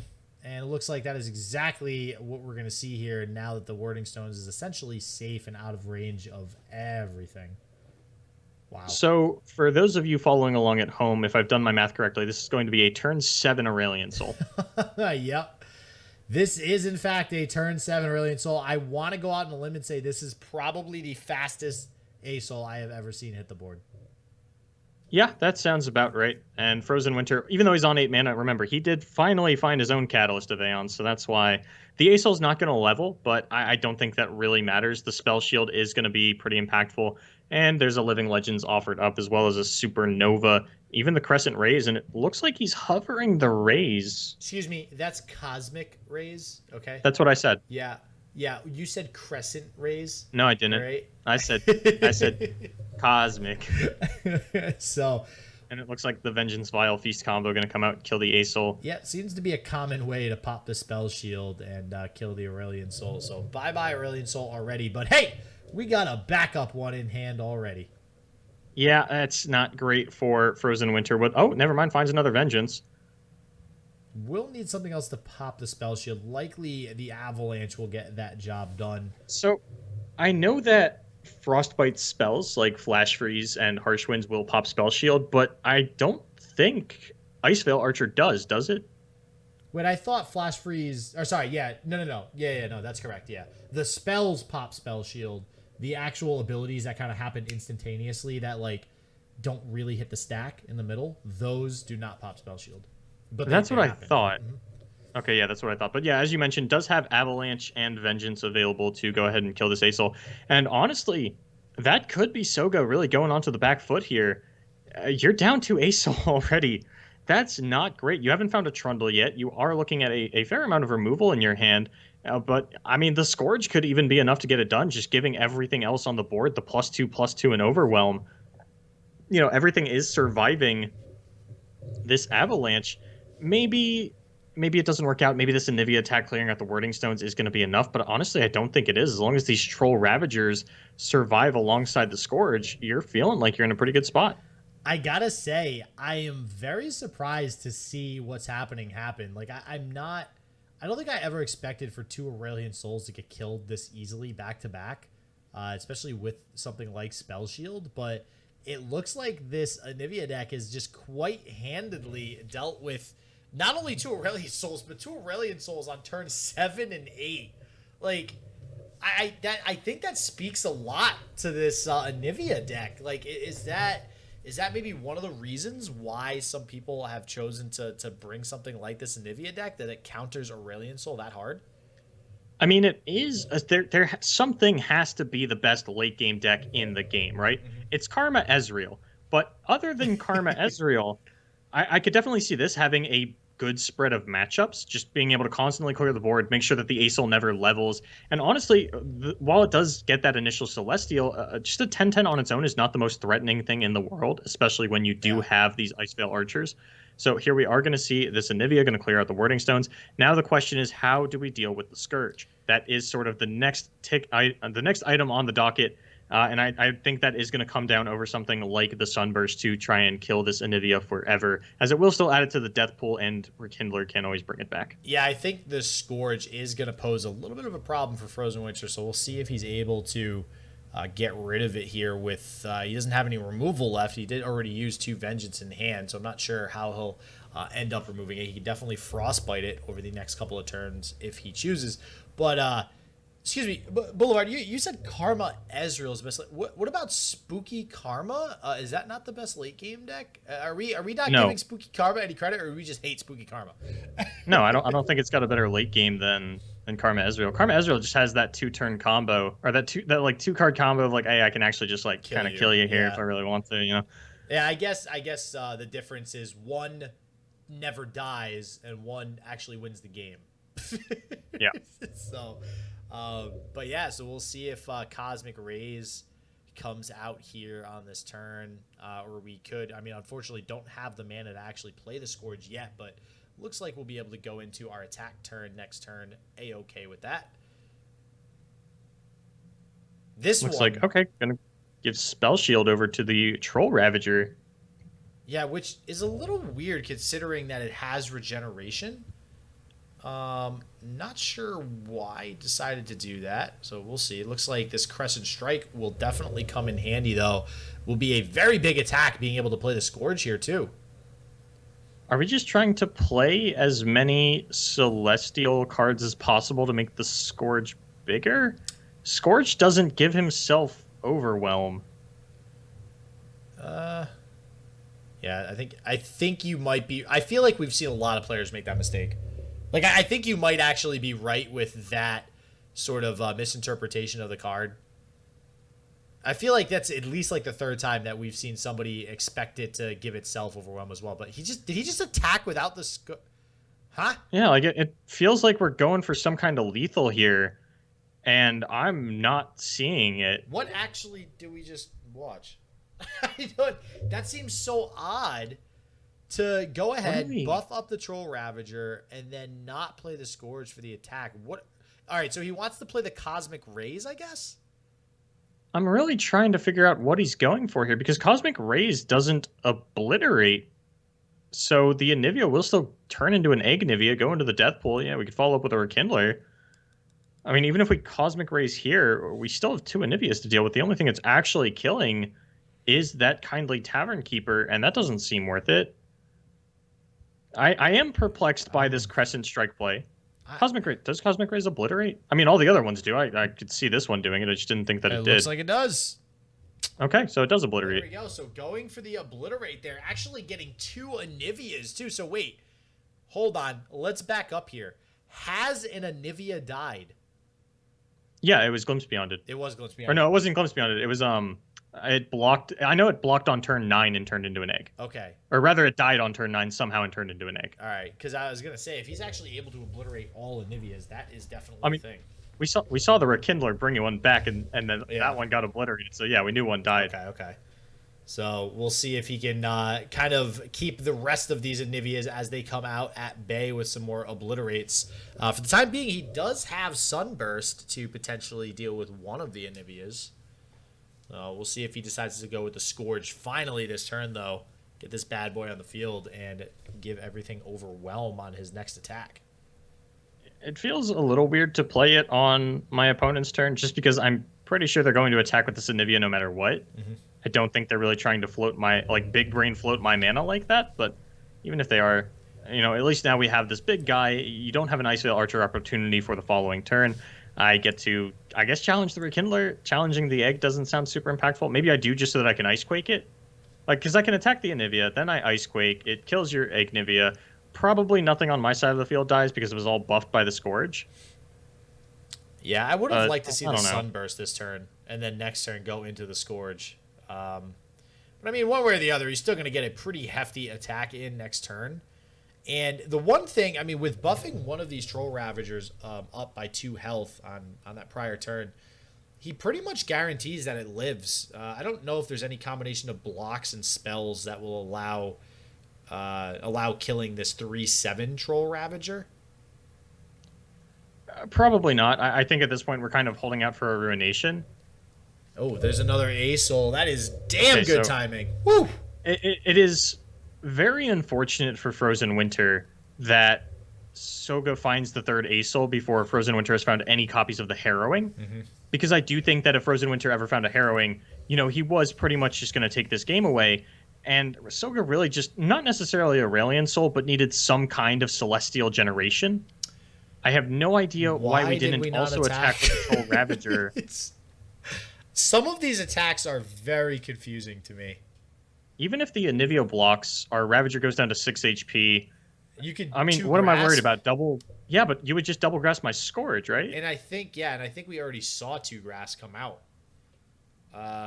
So I don't even think there's 2 grass left in the deck of Frozen Winter. So yeah, there's just another odd attack turn there, but we will see the Aurelion Soul hit, and this means that looks like we are definitely Supernova. Yeah, Supernova, and definitely a leveled Aurelion Soul. That might be enough to close out this game, unless maybe we top deck a Harrowing, like you just mentioned, on this next turn. So here's a question: If you are gonna say, hey, my deck can out late game Aurelion Soul, are you allowed to say that if you can only deal with 2 Aurelion Soul? Like, is it necessary for your deck to deal with all 3, or is this such a fringe case where your opponent actually finds all of them, especially given the lack of draw power that we've seen on the side of Soga? Like, I feel like Frozen Winter, if everything played out as it probably should have ended up winning this game, but instead Soga is going to find the third Aurelion Soul. We're still looking for Harrowings, and this Anivia deck is just not ending the game fast enough. We'll see if he top decks a Harrowing here. I don't think Harrowing would do it at this point just because his board is a little bit clogged. It would bring back a Rekindler that would get you an Anivia.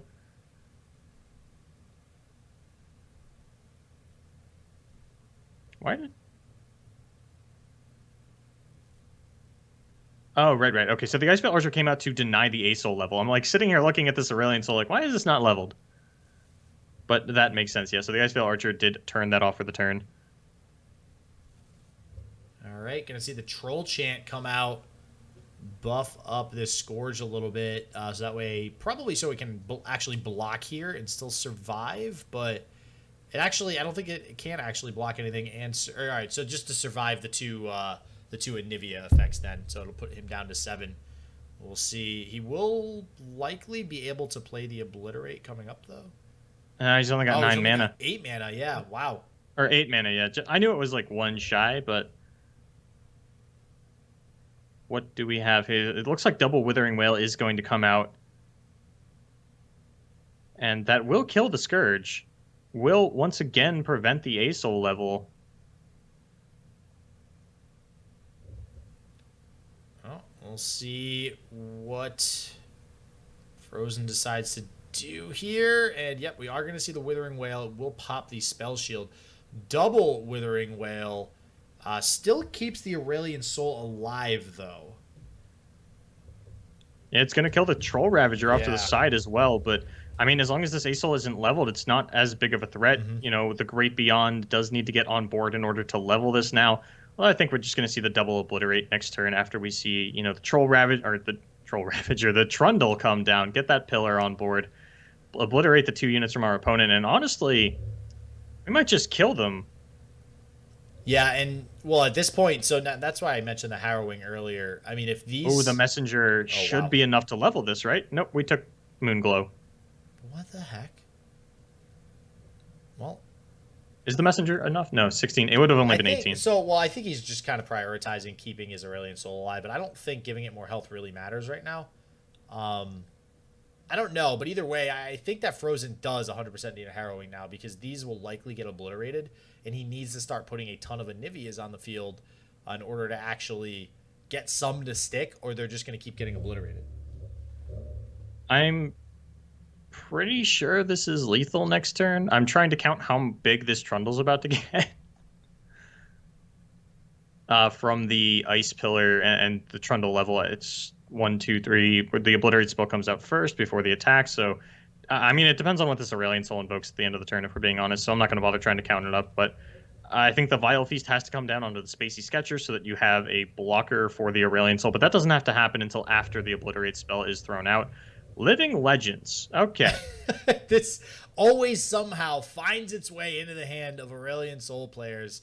Gonna probably blow out this game as long as we can level up the Aurelion Soul this turn, which it looks like we will be able to. Okay, so now we have the Harrowing for Frozen Winter, though. Yeah. Ooh, this is really close. So, like, do you focus on trying to level up the Aurelion Soul, or do you obliterate the two Anivia? I mean, I think you get to do both. You get your cake and you eat it too because of the Trundle attack. Oh, that's right. Okay. And yeah, so Trundle will actually go up to 1, 2, 3, 4, 5. So he'll go up to 10. So, yeah. So you play the Obliterate spell first, so he's only going to go up to 9. But the Spiderling does have to block the Aurelion Soul anyway in order to survive after the Obliterate spell comes out. And that means that you will need, or rather the Aesol will go up to 12 attacks. So yeah, he should be a little bit over. I mean, does Frozen Winter have to play a defensive Harrowing this turn? The answer is no, but does an offensive one really make a difference, especially if we see... I mean, here's what this game is going to come down to. Does Soga randomly generate a Cosmic Radiance? Or Cosmic Rays? Cosmic Rays, yeah. And I don't think... So to your point about, like, does it matter if it's a defensive or offensive Harrowing? I don't think it does. I think you just need to use it if you have the mana. Like, you want to use the mana now. All right, well, now... Yeah, I think he 100% has to. But you're still going to get the Anivias revived anyways on the next turn. So I do think you would play the Harrowing on this turn no matter what. Then it also opens you up to, all right, if you draw another Harrowing on your next turn, you can actually get even more Anivia if needed. I think you're getting 3 Anivias. I think that there's only 1 in the death pool, and all the others have been obliterated, but there are 2 Rekindlers. Yeah. Okay, we're not even going to go for that. We're just going to take it slow, take our Aesol level, and yeah, I think Cosmic Rays is really what we're looking for, and we have a lot of chances to hit it with this Living Legends. Yep. Aurelion Soul finally going to level here, and it's been quite a long time. We've tried leveling it for many a turn now, and finally on... Jesus, I don't even know what turn we're on now. We're probably on turn, like, 17, 18 at this point. They ramped so hard, it's hard. I mean, so the one thing that I do like is it'll actually tell us what round it is at the start of the next round. Yeah. It's probably only like turn 12. Yeah, that is a good point, because we were technically on turn 10's worth of mana on turn 7, right? Yeah. Seeing back-to-back Aurelion Souls on turn 7 and 8. And that's still insane to me that, you know, Frozen's deck was able to deal with 2 Aurelion Souls so early on in the game. Now finally getting the third one on the board for Soga, and really just doesn't have the removal for it is all that it is. It's not that, you know, Frozen doesn't have the tools to deal with it, just not drawing things like Vengeance, finally drawing into Harrowing, getting his engine going after so long of not really drawing what he needed to get all these Anivias on board. So this is going to be the obliteration of 2 Anivias, and that, I mean, just 2 Anivias on the side of Frozen Winter is not going to be enough to end the game. You know, his opponent is at 7, you need 4 of them. This would have been the lethal setup, but doesn't quite get it done. If he top decks another Harrowing, he's actually still not out of the woods, because even something like the Sunburst onto the Anivia will be enough to just snuff that one out. And the Rekindlers are always going to get revived before the Anivias. At this point, the most you could even get off of a Harrowing is 3 copies. You had my hopes so high with that inflection in your voice, and you just shot me down, man. You're like, another Harrowing does nothing. It's like, well, thanks. And we even get a 0 mana Comet. So, What I Yeah. will say is this matchup, these Ice Quakes have not really seemed to do much of anything, if at all. No, this Um, is really not the matchup that you yeah. brought a card for like that for, but because you have a leveled Aesol and a Living Legends, the lack of card advantage that you have means pretty much nothing. Get rid of that Trundle. Throw the Spacey Sketcher in front. Unless that's a Trundle's Icequake. Yeah, I don't really see why you want to offer up your Trundle as a sacrifice here, and like the 1/1's going to die anyways, so this seems like a really not good block. Why? So I think that's a Trundle's Icequake. Mostly because we did see an Icequake come out earlier, and we also saw one discarded to a Spacey Sketcher. So if this is a real Icequake, that means he main decks 3 copies of the card. So I think you play the Trundle, go down to 4 mana, then Living Legends back up to 13, and kind of go ham from there. Okay, I can understand that, but I don't know. Like you could just. Oh, okay, I guess you get a Trundle at full health. I guess. You get a full health Trundle, as well as it just empties out space in your hand to make room for the Living Legends. Yeah, I'm just trying to think of how. Okay, yeah, it does. Nope, that's an Icequake. He just main decks 3 Icequake. This man's a madman. Wow. Okay. And that's kind of why I made that Icequake comment, because I was like, I don't know if this card has really done that much, and I don't think it's necessarily as bad as some people might have thought it was when it was first revealed and first came out, but I don't know if it's good enough to play as a 3 of. And we do see this Vile Feast take care of what's left of this pillar for the time being. I don't think you really care about that. You're about to Living Legends, see if you can find another. Oh no, play the comment first. Yeah. You don't need to. You don't got to do everything in response to something. You can take your time a little bit here. All right, there's the comment. There is a universe where Frozen Winterlands lives, rather, but I don't think it happens when you get 7 random Celestials. Let's see how big they are. Oh, Actually, okay. Well, we hit the Phoenix and 2 Celestial Innovations, so. I think it's still enough to allow Soga to kind of take this home here. And it's so interesting. Frozen seemed like he had all the answers for the Aurelian Soul early on. He was able to remove 2 really early in the game. So I guess my thing is this matchup in favor of the Aurelian Soul, since the Aurelian Soul has so many obliterate things for the Anivias? Or did Frozen just not draw Harrowing early enough and just not really get his Anivias as early as his opponent got 3 Aesouls?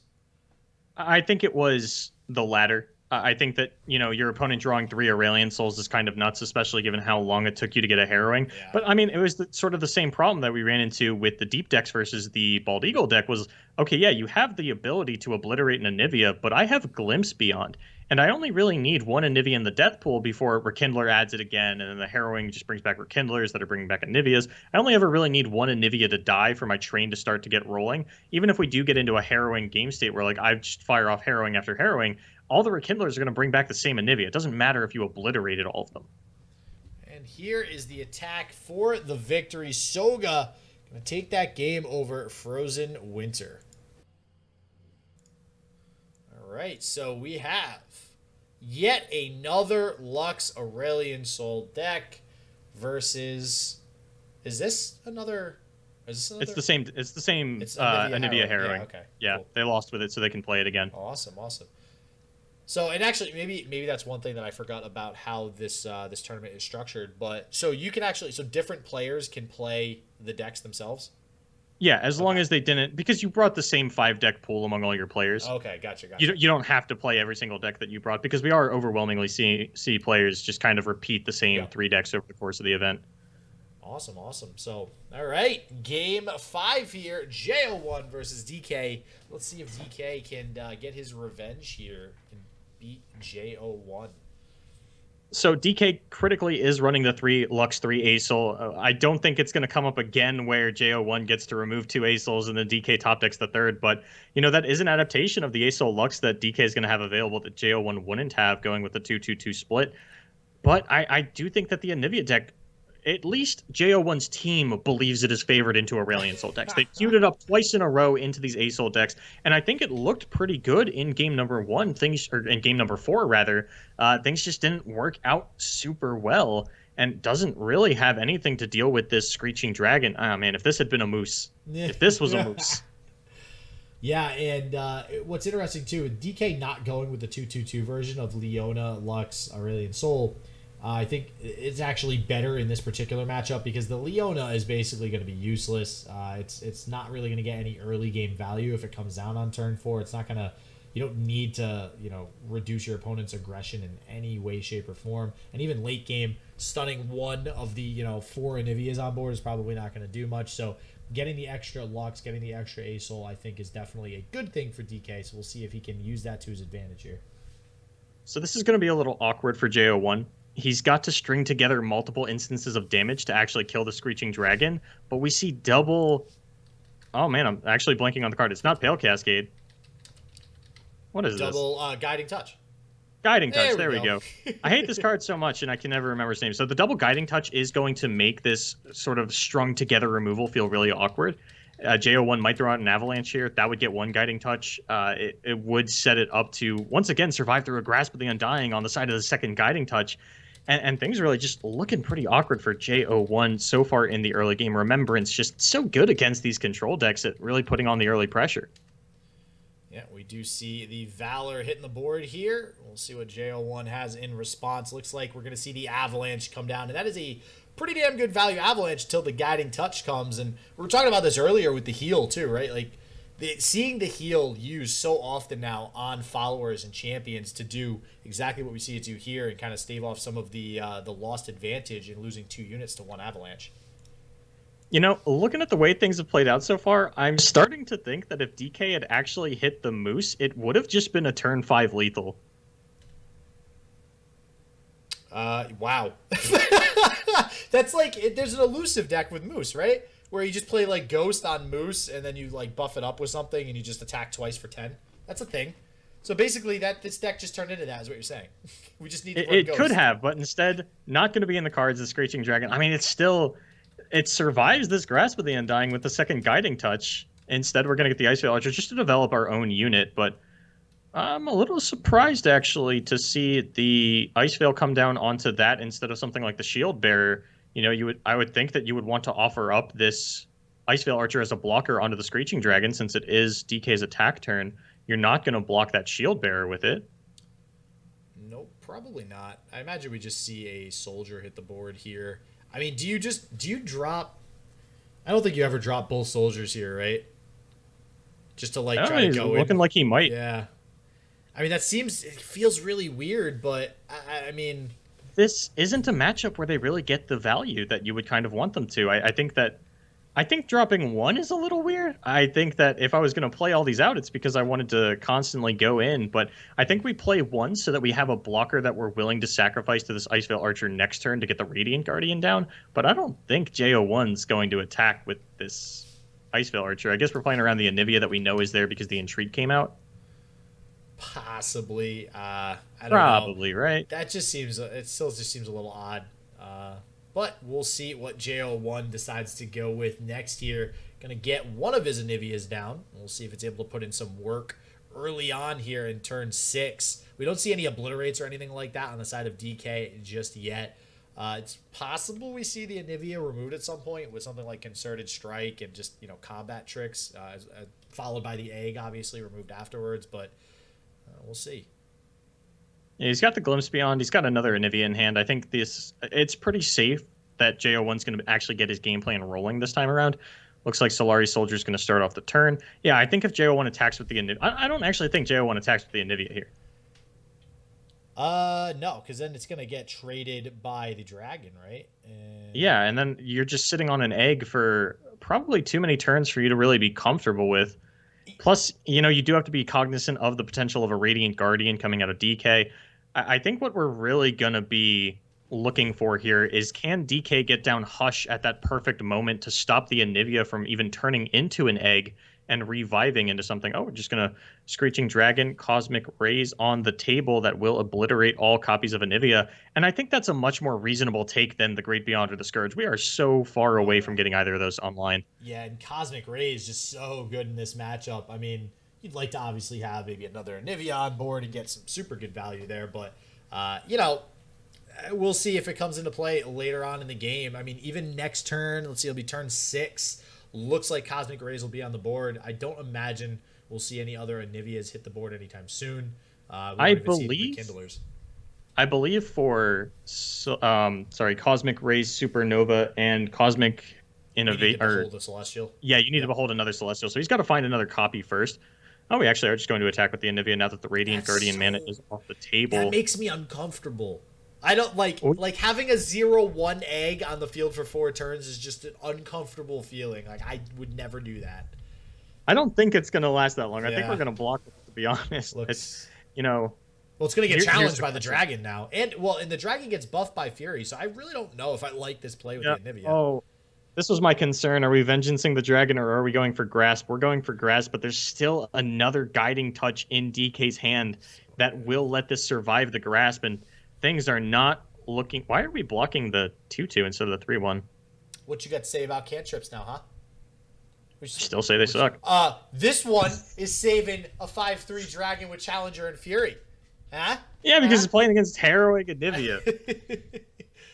Yeah, I am also curious as to why the Ice Veil is blocking the 2/2, but hey, you know. I think he's, setting up for Withering another Whale. Anivia on the following turn. Or whether Perhaps, yeah, maybe the Withering Whale. It seems a little weird because it does feel like you're setting up for a situation that you don't necessarily think is going to happen, where like you're setting these up for your Anivia next turn, but you threw out a grasp to save your Anivia, so you can't actually get another one down.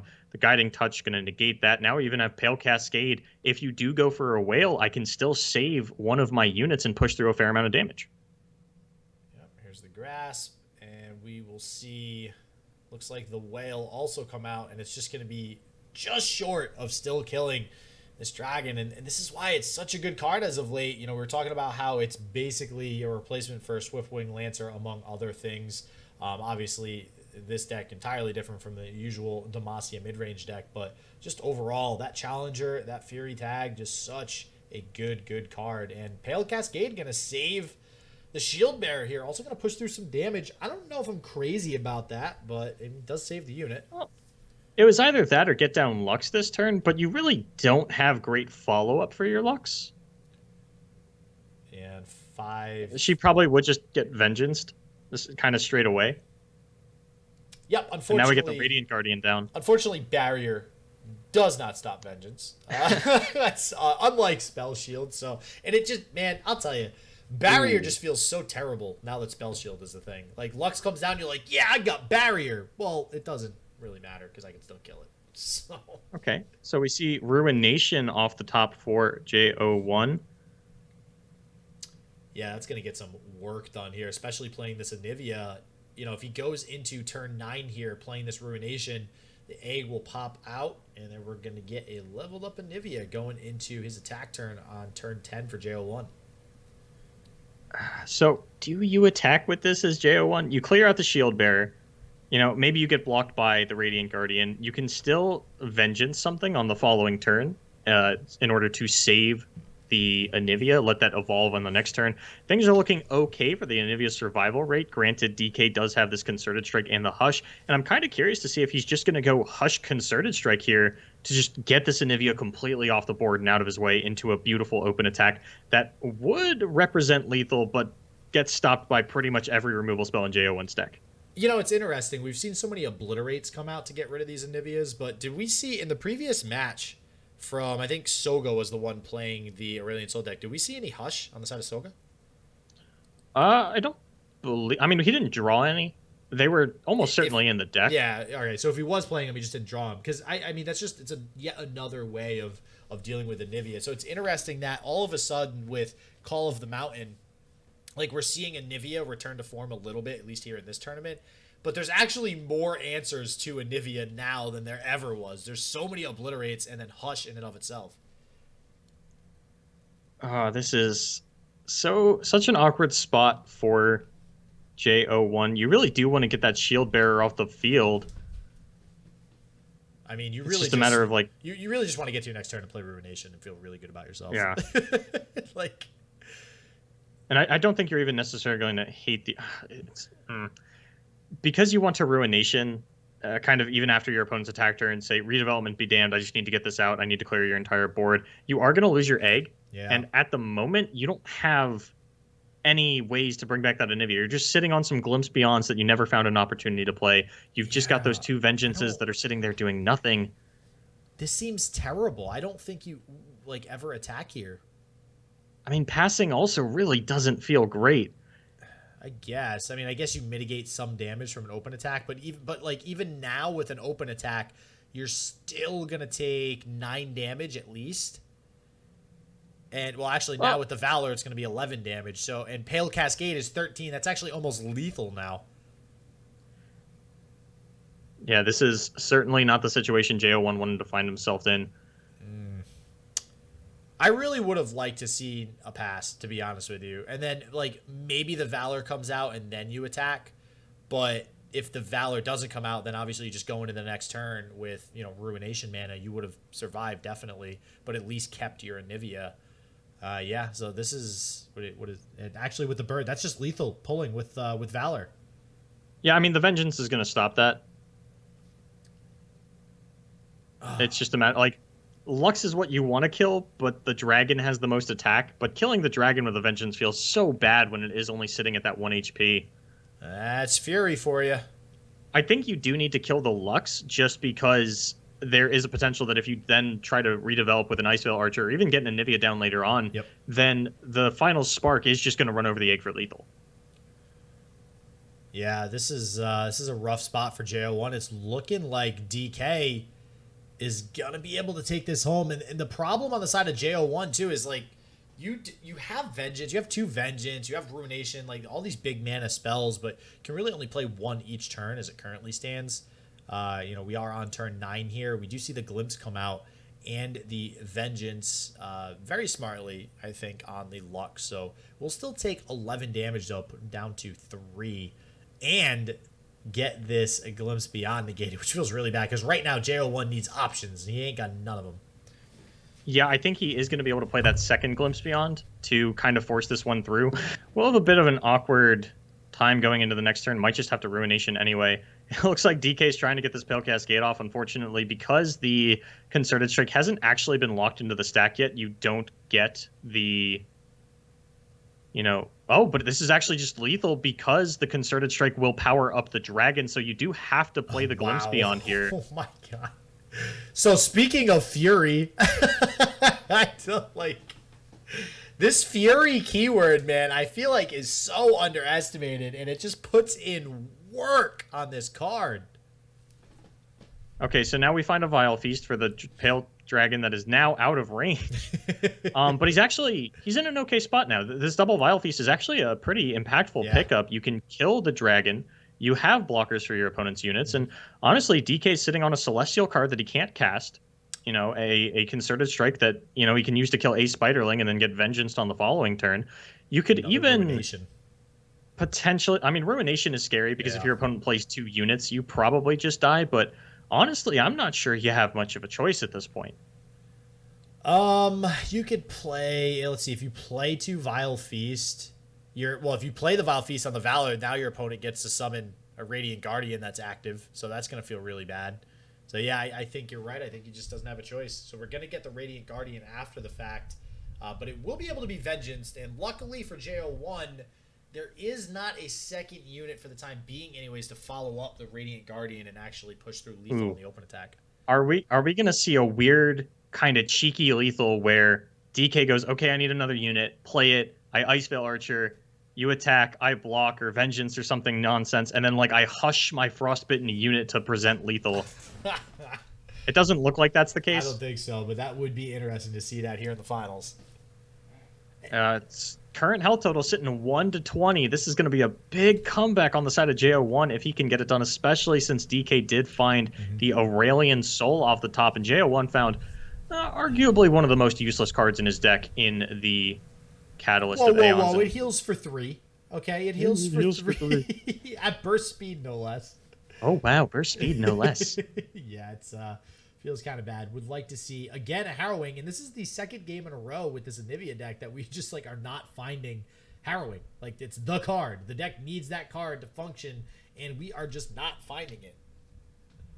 Yeah, but DK having no problem finding this Ace-Soul, the Living Legends, the best refuel that you could possibly want. Oh, my gosh, and Comet now coming off of this start of round effect. What did we get? Hapless Aristocrat, the second most useless card in your deck. JO1 is on fire with these absolute garbage top decks. Hey.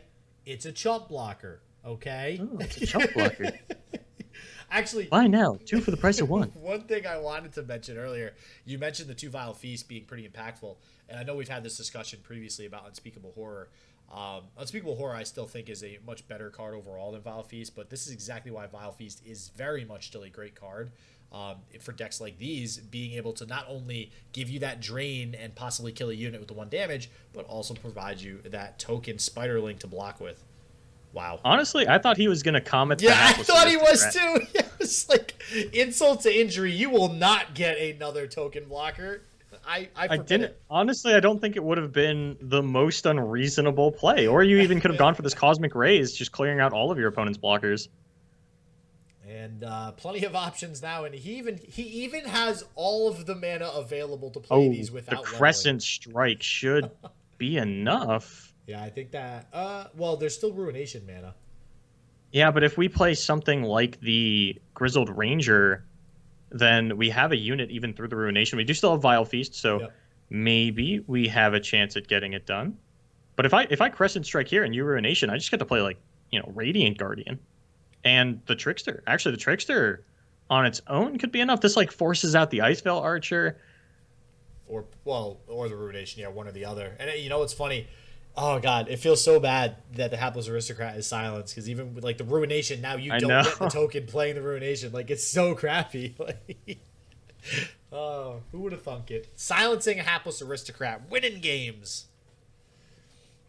Yep. Okay, I'm seeing like a few winning lines out of DK. I'm just trying to piece together, can JO1 actually play this in a way where he survives the turn? And honestly, I'm leaning towards no.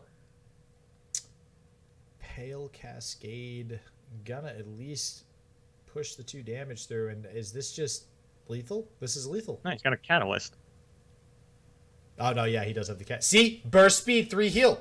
What did I say? Oh Look, if you had drawn like a Harrowing instead, you wouldn't be in this situation. No, yeah, I mean, yeah, okay, you got me on that one. Harrowing's just a little bit better.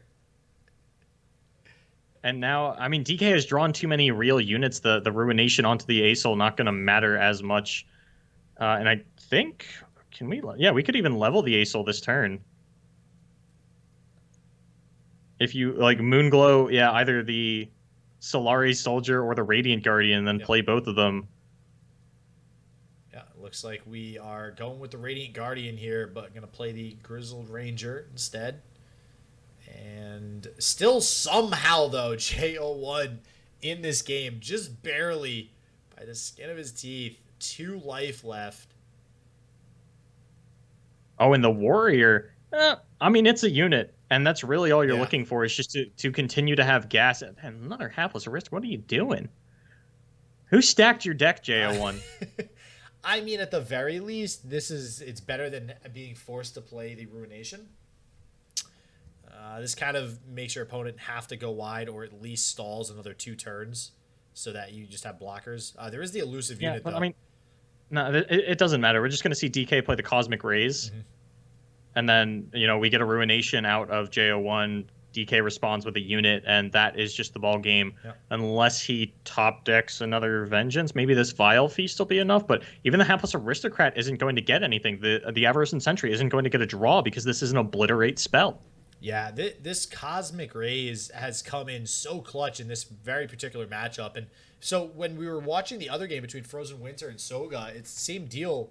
We were thinking, okay, does this Anivia deck possibly have a decent advantage versus these Aurelion Soul decks? Just has a lot of ways of dealing with Aurelion Soul, but when it comes down to the late game, it's seeming like these Celestials are just a little bit too much for the Anivia deck to handle, and we do finally see this Ruination come out, and that's probably going to be game.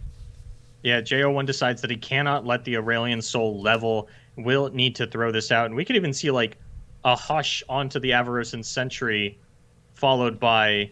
What are we doing here? He's actually getting rid of the token. You can just hush that, right? Yeah.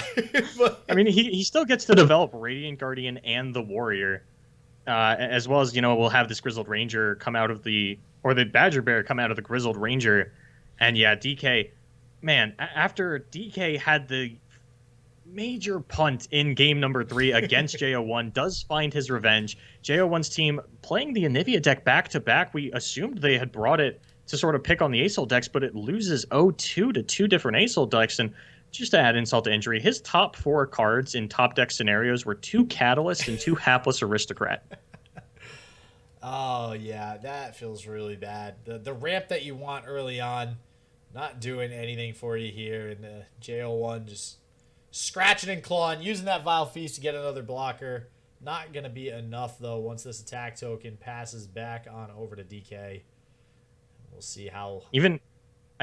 Nothing in the game like stops this. Even Harsh Winds doesn't do it because we have Hush. Yep. So we'll see. I was just going to say, we'll see how long JO1 ponders the fact that he is going to have to take this loss here. And pondering yet again for this attack. The Catalyst of Aeon's unfortunately not going to put him at a health total that is outside of the range of this attack. And the Loyal Badger Bear and Radiant Guardian going to be able to take this one home. DK getting his revenge, taking the game versus JO1. And that is going to be DK's team of himself, Soga, and Sourf taking the win over Frozen Winter, Magic Park, and JO1. We have your Kings of Runeterra. The crown has been taken, and that is the event. Team SSD, yes, taking it home there. Again, this was a team competition.